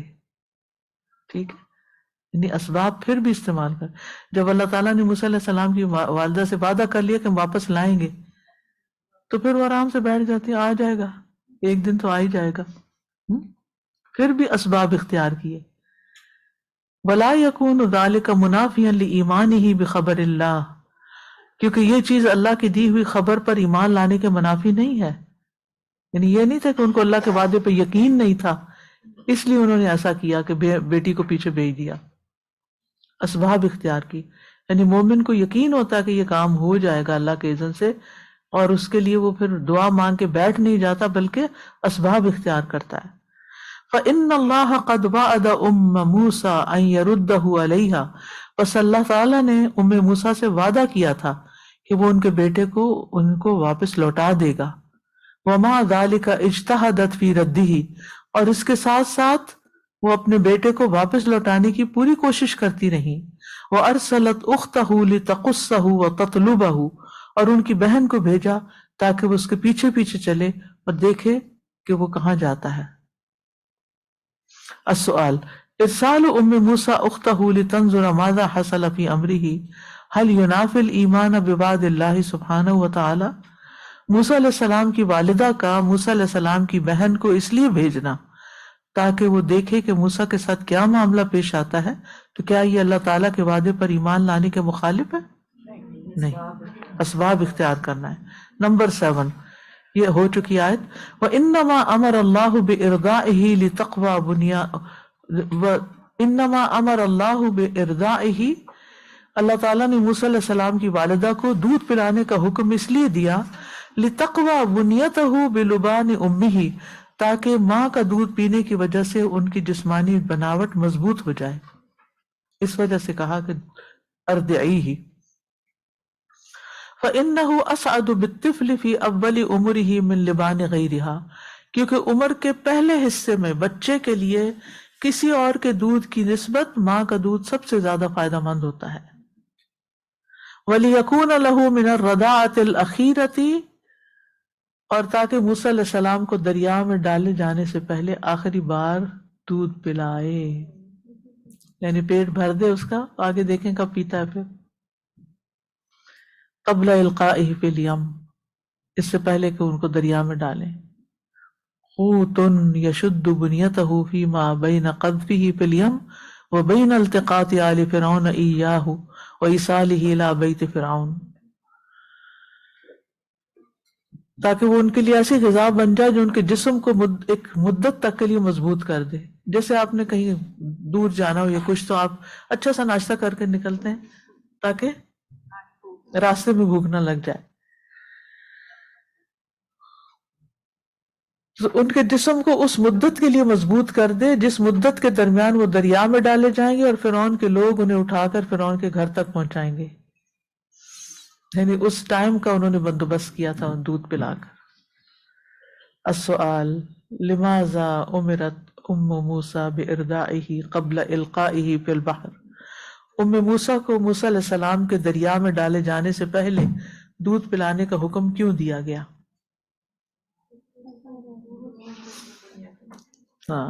قوت یشد بنیتہ فیما بین قذفہ فی الیم وبین التقاط آل فرعون ایاہ وایصالہ الی بیت فرعون۔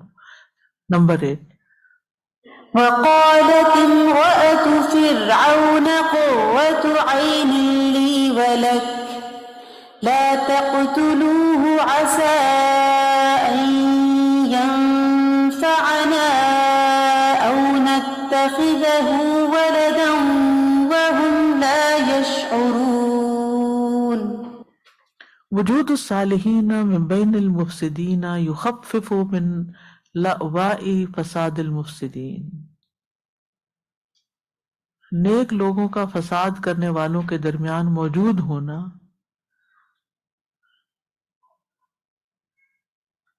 مفسدین کے فساد کو کم کرتا ہے۔ لأوائی یعنی کہ کمی کرنا، فساد المفسد یخفف یعنی یخفف کمی کرنا ہے، من لأواء المفسدین مفسدین کے فساد۔ فإن وجود امرأة فرعون كان سببا في سد فرعون عن قتل الطفل، بے شک فرعون کی بیوی کا موجود ہونا فرعون کو بچے کے قتل سے روکنے کا سبب بن گیا، یعنی کہ اس خاتون، بالکل۔ ما انہ تحقق انہ اسرائیلی، حالانکہ یہ ثابت ہو چکا تھا کہ بچہ اسرائیلیوں کا۔ اس کا مطلب ہے فرعون خود اولاد کی پیاس سے لاغر ہو چکا تھا، جلدی سے مان لیا۔ اس نے اتنی آسانی سے نہیں مانا تھا، وہ کہتا ہے کہ وہ جب حضرت آسیہ نے کہا نا قرۃ عین لی ولک، تو میری اور تیری آنکھوں کی ٹھنڈک، اس نے کہا تمہاری آنکھوں کی ہوگی میری نہیں۔ ہاں لیکن اس کو دلچسپی بھی کوئی نہیں تھی، ورنہ اس سے پہلے ہی وہ کسی کو اڈاپٹ کر چکا ہوتا، کیونکہ یہ تکبر کی علامت ہوتی ہے کہ مجھے بچے کی ضرورت ہی نہیں ہے۔ السؤال وجود الصالحین بین المفسدین یخفف من الفساد بین ذالک، فساد کرنے والوں کے درمیان میں نیک لوگوں کا موجود ہونا یہ فساد میں کمی کر دیتا ہے۔ اور یہ ایک حقیقت بھی ہے، واقعی ایسا ہوتا ہے. یعنی اگر کچھ لوگ جھگڑ رہے ہوں اور ایک دوسرے کے مرانے پر تلے ہوئے ہوں تو اتنے میں بیچ میں ایک بندہ نیک بندہ پڑھ کے ان کو کیا کرتا ہے؟ صلح کرا دیتا ہے.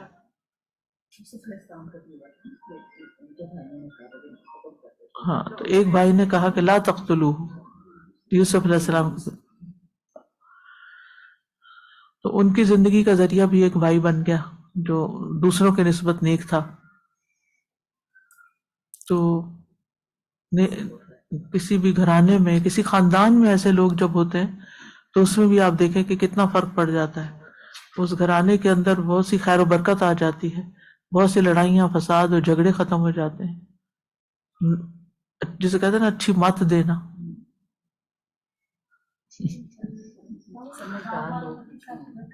جی جی ہاں تم نے تسبیح کیوں نہیں، بالکل. تو امر بالمعروف اور نہی عن المنکر کرتے رہنا چاہیے. لیکن عام طور پر ہم جب غصے میں ہوتے ہیں یا لڑائی فساد کا وقت ہوتا ہے تو کوئی نیک لوگوں کا نام بھی لے لے تو ان کو برا لگتا ہے کہ ان کو بیچ میں کیوں لا رہے ہو، ہم خود ہی نبٹ لیں گے. اور پھر اس وقت تو جذبات میں ہوتا ہے نا، انسان اپنے آپ کو بڑی چیز سمجھتا ہے، لیکن پھر الٹیمیٹلی کیا ہوتا ہے؟ نقصان ہی نقصان. جی ہاں. نمبر 9 لا تقتلوه عسى أن ينفعنا أو نتخذه ولدا وهم لا يشعرون. وقدر اللہ تعالی انہ نفع امرأة فرعون التي قالت تلك المقالہ. اللہ تعالیٰ نے تقدیر میں یہ مقرر کیا کہ اس بچے نے فرعون کی بیوی کو نفع دیا جس نے یہ بات کہی تھی. جس نے اچھے لفظ بولے اس کو واقعی فائدہ پہنچا. فإنه لما صار قرۃ عین لہا، پس جب موسیٰ علیہ السلام اس کی آنکھوں کی ٹھنڈک بن گئے. وأحبته حبا شدیدا، اور فرعون کی بیوی نے موسیٰ علیہ السلام سے بہت زیادہ پیار کیا. فلم یزل لہا بمنزلۃ الولد الشفیق حتی کبرا، تو موسیٰ علیہ السلام فرعون کی بیوی کے لیے ہمیشہ مشفق بیٹے کی حیثیت میں رہے یہاں تک کہ وہ بڑے ہو گئے. وَنَبَّأَهُ اللَّهُ وَأَرْسَلَهُ، اور اللہ نے ان کو نبی اور رسول بنا دیا. فَبَادَرَتْ إِلَى الْإِسْلَامِ وَالْإِيمَانِ بِهِ، تو وہ حضرت آسیہ جو تھی انہوں نے اسلام لانے اور موسیٰ علیہ السلام پر ایمان لانے میں پہل کی، جیسے حضرت خدیجہ نے کی تھی. رضی اللہ عنہا وارضاہا، اللہ ان سے راضی ہو گیا اور اللہ نے ان کو راضی کر دیا. السؤال هل انتفعت امرأة فرعون من شفقتها على موسیٰ، کیا موسیٰ علیہ السلام پر شفقت کرنے کی وجہ سے فرعون کی بیوی نے فائدہ اٹھایا؟ اس سے کیا پتہ چلتا ہے کہ نیکی واپس لوٹتی ہے چاہے دیر سے آئے، کسی پہ کیا ہوا احسان ضائع نہیں جاتا. نمبر 10 وأصبح فؤاد أم موسى فارغا إن كادت لتبدي به لولا أن ربطنا على قلبها لتكون من المؤمنين.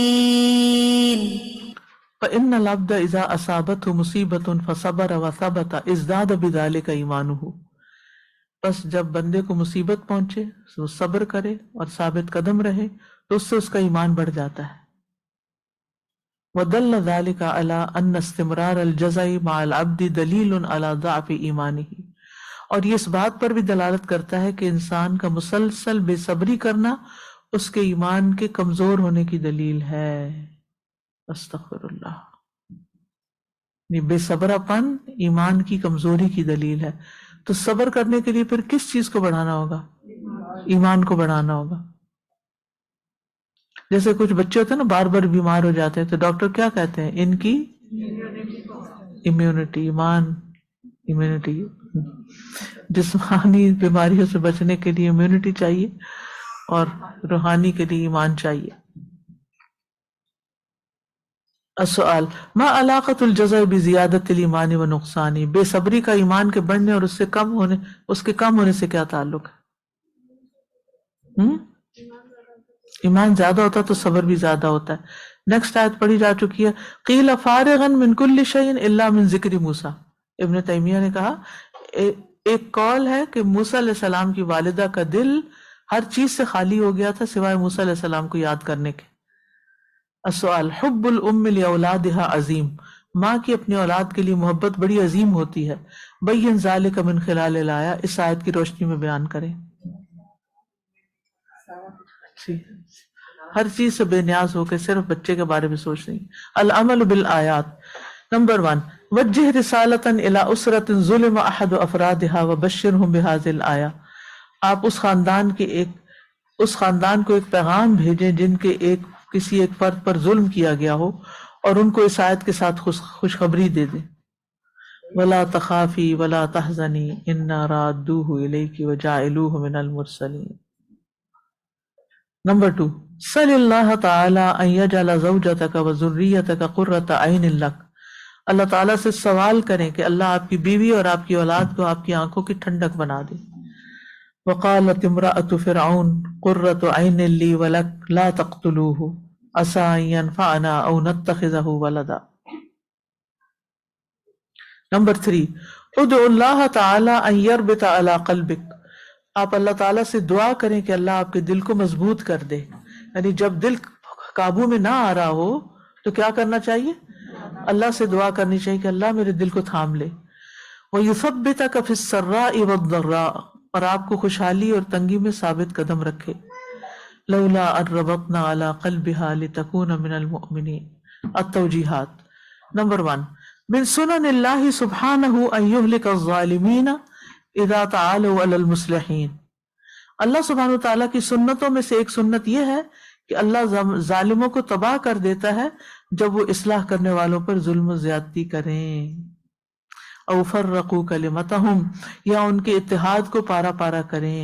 او سعوا فی اضعافہم او قتلہم، یا ان کو کمزور کرنے یا ان کو قتل کرنے کی کوشش کریں. ان فرعون علا فی الارض وجعل اہلہا شیعا یستضعف طائفة منہم یذبح ابناءہم ویستحیی نساءہم انہ کان من المفسدین. نمبر 2 التمکین فی الارض یحتاج الی صبر، زمین میں اقتدار حاصل کرنے کے لیے صبر بڑا ضروری ہے. وَإِعْدَادٍ، اور تیاری ضروری ہے. وَبَذْلِ جَهْدٍ، اور محنت صرف کرنے کی ضرورت ہے، تب انسان کو دنیا میں کوئی مقام ملتا ہے. وَنُمَكِّنَ لَهُمْ فِي الْأَرْضِ وَنُرِيَ فِرْعَوْنَ وَهَامَانَ وَجُنُودَهُمَا مِنْهُمْ مَا كَانُوا يَحْذَرُونَ. نمبر 3 قد تأتی المنح مع المحن، کبھی اللہ کے عطیات آزمائشوں کے ساتھ آتے ہیں. فإن اللہ تعالی یعد ام موسیٰ فی لحظۃ قربتها بالفرج مع فضل عظیم. کبھی اللہ کے عطیات آزمائشوں کے ساتھ آتے ہیں، پس اللہ تعالیٰ ام موسیٰ سے اس کی مصیبت کے لمحے میں مصیبت کو دور کرنے کے ساتھ عظیم فضل عطا کرنے کا وعدہ کر رہا تھا. وَهُوَ جَعَلُ ابْنِهَا نَبِيًّا مُرْسَلًا، اور وہ کیا وعدہ تھا؟ وہ اس طرح کہ اللہ ان کے بیٹے کو نبی اور رسول بنا دے گا. وَلَا تَخَافِي وَلَا تَحْزَنِي إِنَّا رَادُّوهُ إِلَيْكِ وَجَاعِلُوهُ مِنَ الْمُرْسَلِينَ. نمبر 4 الصبر عند المصائب منت من اللہ تعالی فاسأل اللہ ایاہا، مصیبتوں کے وقت صبر کرنا اللہ تعالیٰ کی طرف سے احسان ہے، بس اللہ سے صبر اور استقامت کی دعا کریں. ربنا افرغ علینا صبرا وثبت اقدامنا وانصرنا علی القوم الکافرین.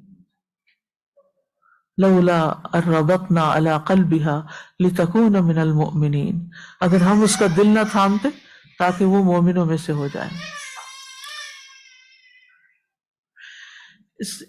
جو آپ کچھ کہنا چاہیں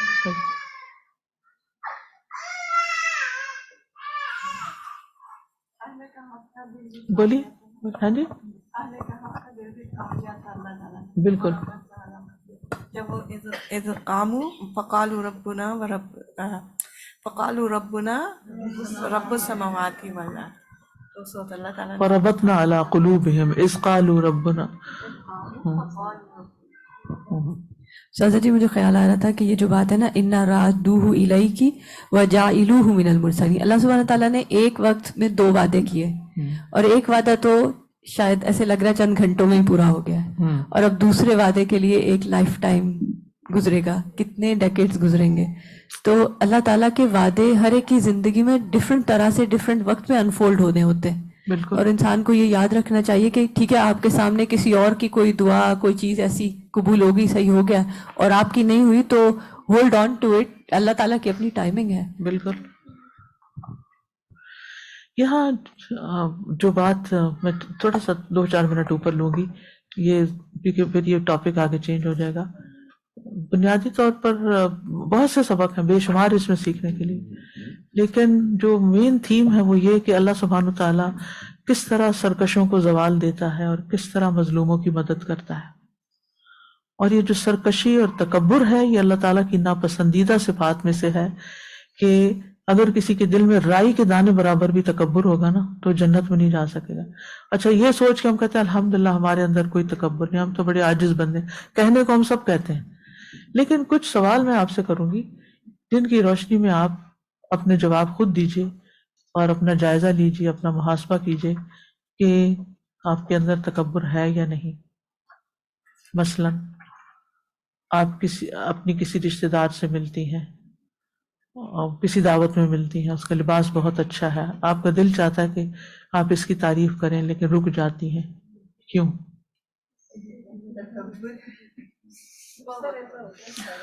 کیونکہ کیا چیز روک دیتی ہے آپ کو کسی کی خوبی کی تعریف کرنے سے؟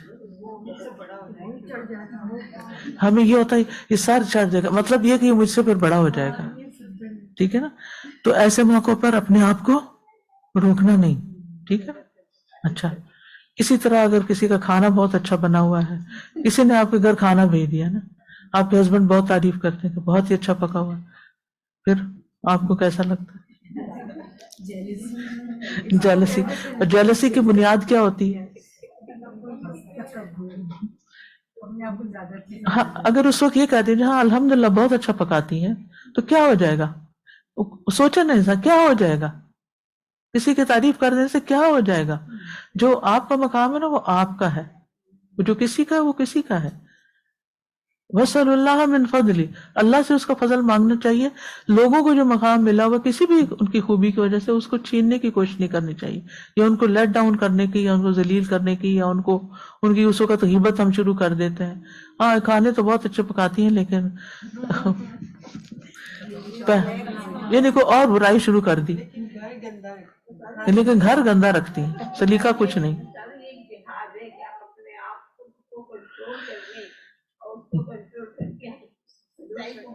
جی ہاں، کسی کی خوبی کو مان لینا جو ہے یہ تواضع کی علامت ہے، اور دل سے مان لینا کہ ہاں اللہ نے اس کو نوازا ہے.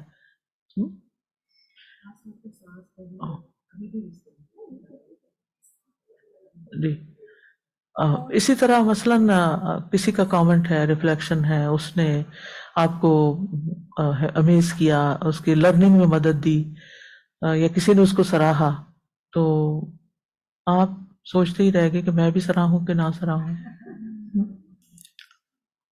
تو ایسے میں یعنی کہ جو کسی کی خوبی ہے اس کو اکنالج کرنا چاہیے، چاہے سارے علاقے کیوں نہ ہو. کچھ لوگ تو سر بھی نہیں ہلاتے، اللہ یہ کہ وہ بات ٹھیک نہ ہو پھر تو نہیں سر ہلایا جا سکتا، لیکن اگر بات واقعی صحیح ہے اور آپ کو اندر سمجھ آ رہی ہے کہ یہ ہے صحیح بات، تو پھر تو.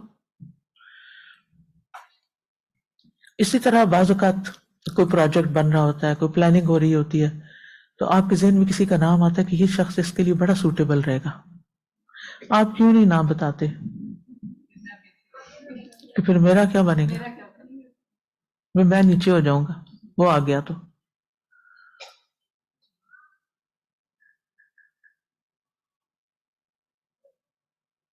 بعض اوقات کوئی اپنے بچے کی کوئی خوبی بیان کر رہا ہوتا ہے، آپ اس کو کتنی دلچسپی سے سنتی ہیں، اور فوراً اپنے بچے کی باتیں شروع کر دیتی. عام طور پر مجالس میں دیکھا گیا کہ کوئی اگر کسی چیز کا ذکر کر رہا ہو تو ہم فوراً اس کی بات کاٹ کے اپنی بات شروع کر دیتے. لسٹ پوری بالکل. اسی طرح یہ تو تھا نا دوسروں کی خوبیوں کا اعتراف نہ کرنا. دوسرا کیا علامت ہے؟ انڈیکیٹر تھا نا. دوسری علامت کیا ہے؟ اپنی غلطی کو ایکسپٹ نہ کرنا. اپنی غلطی ایکسپٹ نہ کرنا یعنی کوئی کام آپ نے گڑبڑ کر دیا ہے، ٹھیک، اور آپ نے کیا تو آپ ایکسپٹ نہیں کرتے. بھائی سوری بھی گلاس مجھ سے ٹوٹا تھا، یہ کسی اور کی غلطی نہیں ہے، میری غلطی ہے، تاکہ سارے پہ شک نہ کریں لوگ. مثلاً آپ بعض اوقات ایسی اسٹریٹس، اب تو ہر اسٹریٹ کے اندر ہی بڑے بڑے بیریئر لگ گئے. لوگ پاکستان میں تنگ ہوتے تھے کہ بڑے اتنے بیریئر لگا. اچھا اب ہوتا کیا کہ بعض اوقات ہم باتوں میں لگ جاتے ہیں نا تو بیریئر سے اچھل کے گاڑی جاتی ہے. تو ہم کیا کہتے ہیں؟ سوری، یا یہ پتہ نہیں کیوں انہوں نے اتنے بڑے بڑے بیریئر لگا دی. جی تم نے باتوں میں لگا دی، یا تو دوسرے کو بلیم کریں گے یا جنہوں نے بیریئر لگائے ہیں ان کو بلیم کریں. اکثر ہمارا ری ایکشن یہی ہوتا ہے، غلطی ہماری ہوتی ہے. ایک تو انہوں نے اتنے بڑے بڑے بیریئر لگا دیے، نہیں مانتے اپنی غلطی. تو اس وقت یہ کہنا چاہیے سوری میرے دھیان ہی نہیں رہا، میں باتوں میں لگ گئی. غلطی تو اپنی ہوتی ہے نا. ڈرائیور تو ڈرائیو کر رہا ہوتا ہے نا. یہ چھوٹے چھوٹے ری ایکشن جو ہوتے ہیں نا وہ ہمارا اندر باہر نکال دیتے ہیں. میں اس لیے یہ باتیں کر رہی ہوں تاکہ ہم ایسے مواقع پر اپنا جائزہ لے کے اپنی اصلاح کریں. پھر اسی طرح مثلاً کوئی کام آپ سے نہیں ہوا، سستی تھی یا کوئی دیر سے کیا یا ٹائم پر نہیں کیا، اب بجائے اس کے کہ آپ کہیں کہ میری غلطی، میں نے اصل میں لیٹ ہی شروع کیا. سچ بولنے میں کیا مشکل ہے؟ مجھ سے تاخیر ہوگی. آپ کچھ اور ہی وجہ بتا، یہ بچے بڑی شرارت کر رہے تھے اور میں ان کے ساتھ لگی رہی. تو مطلب یہ کہ اپنی مصروفیات اور ایسی چیزوں کا بہانہ کرنا جو حقیقت میں نہیں ہوتی. چلے لیٹ ہے گھر سے اور اپائنٹمنٹ پہ دیر سے پہنچے تو ہم کہتے ہیں وہ ٹریفک بہت تھی. کتنے غلط جھوٹی بات. ہم کہہ سکتے ہیں کہ بھئی ایک مجبوری ہوگی تھی جس کی وجہ سے ہم نکلے ہی لیٹ ہیں. کیا ہمارا کیا بگاڑ لے گا اگر ہم نے سچ بول دیا؟ ہم کیوں ایک اور چیز کو بیان کر رہے ہیں جو حقیقت میں وجہ ہے ہی نہیں؟ تو اب اپنے ضمیر کو بھی جھانسا دیتے ہیں اور اپنی اندر کی بیماری کو نہیں پرکھتے. تو اگر یہ ہمارے اندر سے یہ خوف نکل جائے نا کہ لوگ ہمیں کیا سمجھیں گے، یا ہم نیچے ہو جائیں گے یا ہماری بےزتی ہو جائے گی، یہ اگر چیزیں نکل جائیں نا تو انسان کو سچ بولنے میں کوئی مشکل نہیں. وہ حضرت موسیٰ علیہ السلام کو جب فرعون کہتا ہے وَفَعَلْتَ فَعْلَتَكَ الَّتِي فَعَلْتَ، وہ جو تم کارنامہ کر گئے جب ہمارے بندے کو مار کے چلے گئے تھے، تو انہوں نے کہا قد فعلتها، ہاں میں نے کیا تھا. اور اس طرح جو ایکسکیوزز ہم پیش کرتے ہیں ہاں وہ پہلی سے ہی ہم منافقت کی، جی یعنی ایکسکیوزز دے کے ہم منافقت کی طرف لے جا سکتے ہیں. بالکل خطرناک چیز ہے. تو اللہ تعالیٰ ہم سب کو بچائے. سچ بولنے بات ختم ہو جاتی ہے، جھوٹ بولے تو بات ختم بھی نہیں ختم بھی نہیں ہوتی، بالکل آگے سے آگے چلتی چلی جاتی. تو اس لیے اس میں ہمارے جائزے کی تو بہت ساری چیزیں تھیں جس میں ہم مختلف کرداروں سے سیکھ رہے ہیں، سمجھ رہے ہیں، لیکن اندر کے یہ جو بڑائی کا احساس ہے نا، یا یہ کہ اسی طرح ایک اور سچویشن سیناریو بھی ہوتا ہے. کوئی شخص بات کر رہا ہے تو ہم فوراً کہتے ہیں یہ تو مجھے پہلے سے ہی پتا تھا، یہ تو میں پہلے ہی سوچ رہا تھا. کتنا عجیب لگتا ہے نا. اگر پتہ بھی تھا تو تھوڑا چپ نہیں رہ سکتے کہ دوسرا دل کھول کے اپنی بات کر لے؟ جب آپ یہ کہہ کے بات کاٹ دیتے نا یہ تو میں نے پہلے ہی سوچی ہوئی تھی، تو اگلا آپ سے کیا بات کرے گا؟ بات کرنے کو رہتی ہی نہیں. پھر ہسبینڈ وائف کے بیچ میں بعض اوقات اس طرح ہوتا ہے، پھر وہ بیک سیٹ لے لیتے ہیں، پیچھے ہٹ جاتے ہیں، پھر ہم کہتے ہیں ہم تو بات کرتے ہیں، یہ بات ہی نہیں کرتے. وہی کیوں اپنی ہر وقت آپ سے ذلت اٹھائیں کہ آپ ہر وقت سر چڑھے رہتے ہیں کہ ہمیں یہ بھی پتہ ہے، ہم تو پہلے سے ہی سوچ رہے تھے، ہم تو پہلے سے ہی جانتے تھے. یہ بھی تکبر کے جملے ہوتے ہیں، چاہے آپ جانتے تھے یا نہیں جانتے. یا تو وہ جھوٹ ہوتا ہے یا سچ ہوتا ہے. جھوٹ ہوتا ہے تو غلط، بہت ہی بڑا جرم ہے، اور اگر سچ ہوتا ہے تو پھر بھی اخلاق کے تقاضے کے منافی ہے. ٹھیک ہے. سبحانک اللہم. بچے ہیں نا وہ بہت اب بچے یہاں سوسائٹی میں ہاں یہ تکبر ہے، بالکل بالکل، جی ٹھیک ہے، بالکل. سبحانک اللہم و بحمدک اشہد ان لا الہ الا انت استغفرک و اتوب الیک. السلام علیکم و رحمۃ اللہ وبرکاتہ. اللهم صل على محمد وعلى آل محمد كما صليت على إبراهيم وعلى آل إبراهيم إنك حميد مجيد. اللهم بارك على محمد وعلى آل محمد كما باركت على إبراهيم وعلى آل إبراهيم إنك حميد مجيد.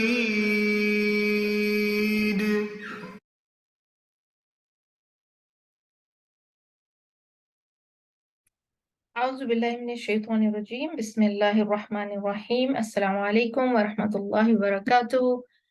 الحمدللہ ہمارا آج کا لیسن جو ہے مکمل ہوا. سورہ القصص پہلی 13 آیات وقفات کے ساتھ ہم نے مکمل کی. دعا کر لیتے ہیں انشاءاللہ، اور پھر کوئک سے 2-3 ریمائنڈر ہیں جو آپ کے لیے ہیں جو ریگولر اسٹوڈنٹ ہیں، اور اگر کوئی سیلف فیس موجود ہے تو پلیز آپ جائیے گا نہیں. رب اشرح لی صدری ویسر لی امری واحلل عقدۃ من لسانی یفقہوا قولی. آمین. اچھا جی، آج کا لیسن جو تھا کہ جو مجھے بہت ہی بات، آپ لوگ بھی اپنی اپنی ایک بات لکھے گا کہ اللہ تعالیٰ کی تقدیر پہ یقین رکھتے ہوئے اسباب اختیار کرنا ایمان کے منافی نہیں ہے. تو اسباب اختیار کرتے رہنا چاہیے. بعض دفعہ ہوتا ہے نا، ہم پتہ ہوتا ہے توکل اللہ بھی ہے اور کسی فیصلے کا انتظار بھی ہے یا کوئی کام کرنے کی خواہش ہے، لیکن پھر بھی کچھ نہ کچھ ہم اور کرتے ہیں، اچھا اس کو ایسے کر لیں ایسے کر لیں، تو وہ اسباب اختیار کرنے میں آ جاتا ہے. تو اس میں کوئی غلط بات نہیں ہے، حرج نہیں ہے اس میں، کیونکہ اسباب انسان کو اختیار کرنے ہیں، ہاتھ پہ ہاتھ رکھ کے نہیں بیٹھنا. مجھے آج کے لیسن میں سے یہ چیز بہت زیادہ فیسینیٹنگ لگی نا. اچھا جی، آپ لوگوں کو کیا بات جو ہے وہ اچھی لگی وہ آپ شیئر کیجئے. کوئی ایک جملہ، کوئی ایک بات کلک کرتی ہے نا، کانٹینیوسلی کلک کرتی ہے جب آپ سن رہے ہوتے ہیں. اچھا، ریگولر اسٹوڈینٹس اور جو سیلف پے اسٹوڈینٹس ہیں، آپ سب کے لیے 2-3 کام ہیں جو آپ نے ضرور کرنے ہیں. سب سے پہلے تو جو ریگولر اسٹوڈنٹ ہیں اور سیلف بیس بھی ہیں، آپ لوگوں کو اگر گروپس لینے ہیں تو آپ کائنڈلی آپشن چوز کریں گروپس کا. ٹھیک ہے، پھر آپ کو گروپ اسائن کیے جائیں گے. جب آپ اپنے ڈیش بورڈ پہ جاتے ہیں اور وہاں پہ آپ اپنی اٹینڈنس وغیرہ جو ہے وہ مارک کرنی ہے آپ کو ہر کلاس کے بعد، مینڈیٹری ہے. ٹھیک ہے، تو ایز اے ریگولر اسٹوڈنٹ آپ کی اٹینڈنس کی پرسنٹیج کیا ہونی چاہیے؟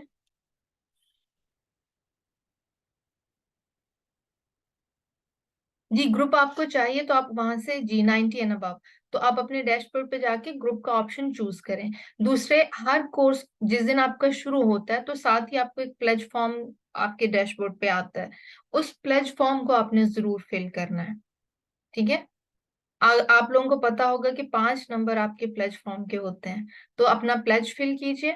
اس کے بعد آپ نے اٹینڈنس ڈیلی اپنی جب بھی کلاس ہونی ہے، کلاس کے بعد آپ نے اٹینڈنس مارک کرنی ہے. گروپس لینا چاہتے ہیں تو گروپ کا آپشن مارک کریں. اینڈ سب سے امپورٹنٹ چیز، اپنی کورس کی ای میل ضرور چیک کریں.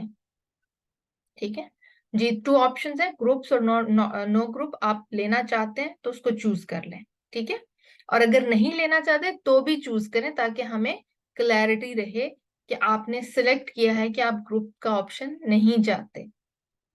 ٹھیک ہے، اگر نہیں لینا چاہتے تو چھوڑنا نہیں کہ میں نے تو نہیں لینا اس لیے چوز کیا کرنا ہے. ہمیں کلیئرٹی ہوگی کہ کتنے لوگوں کو ہم نے گروپ اسائن کرنے ہیں.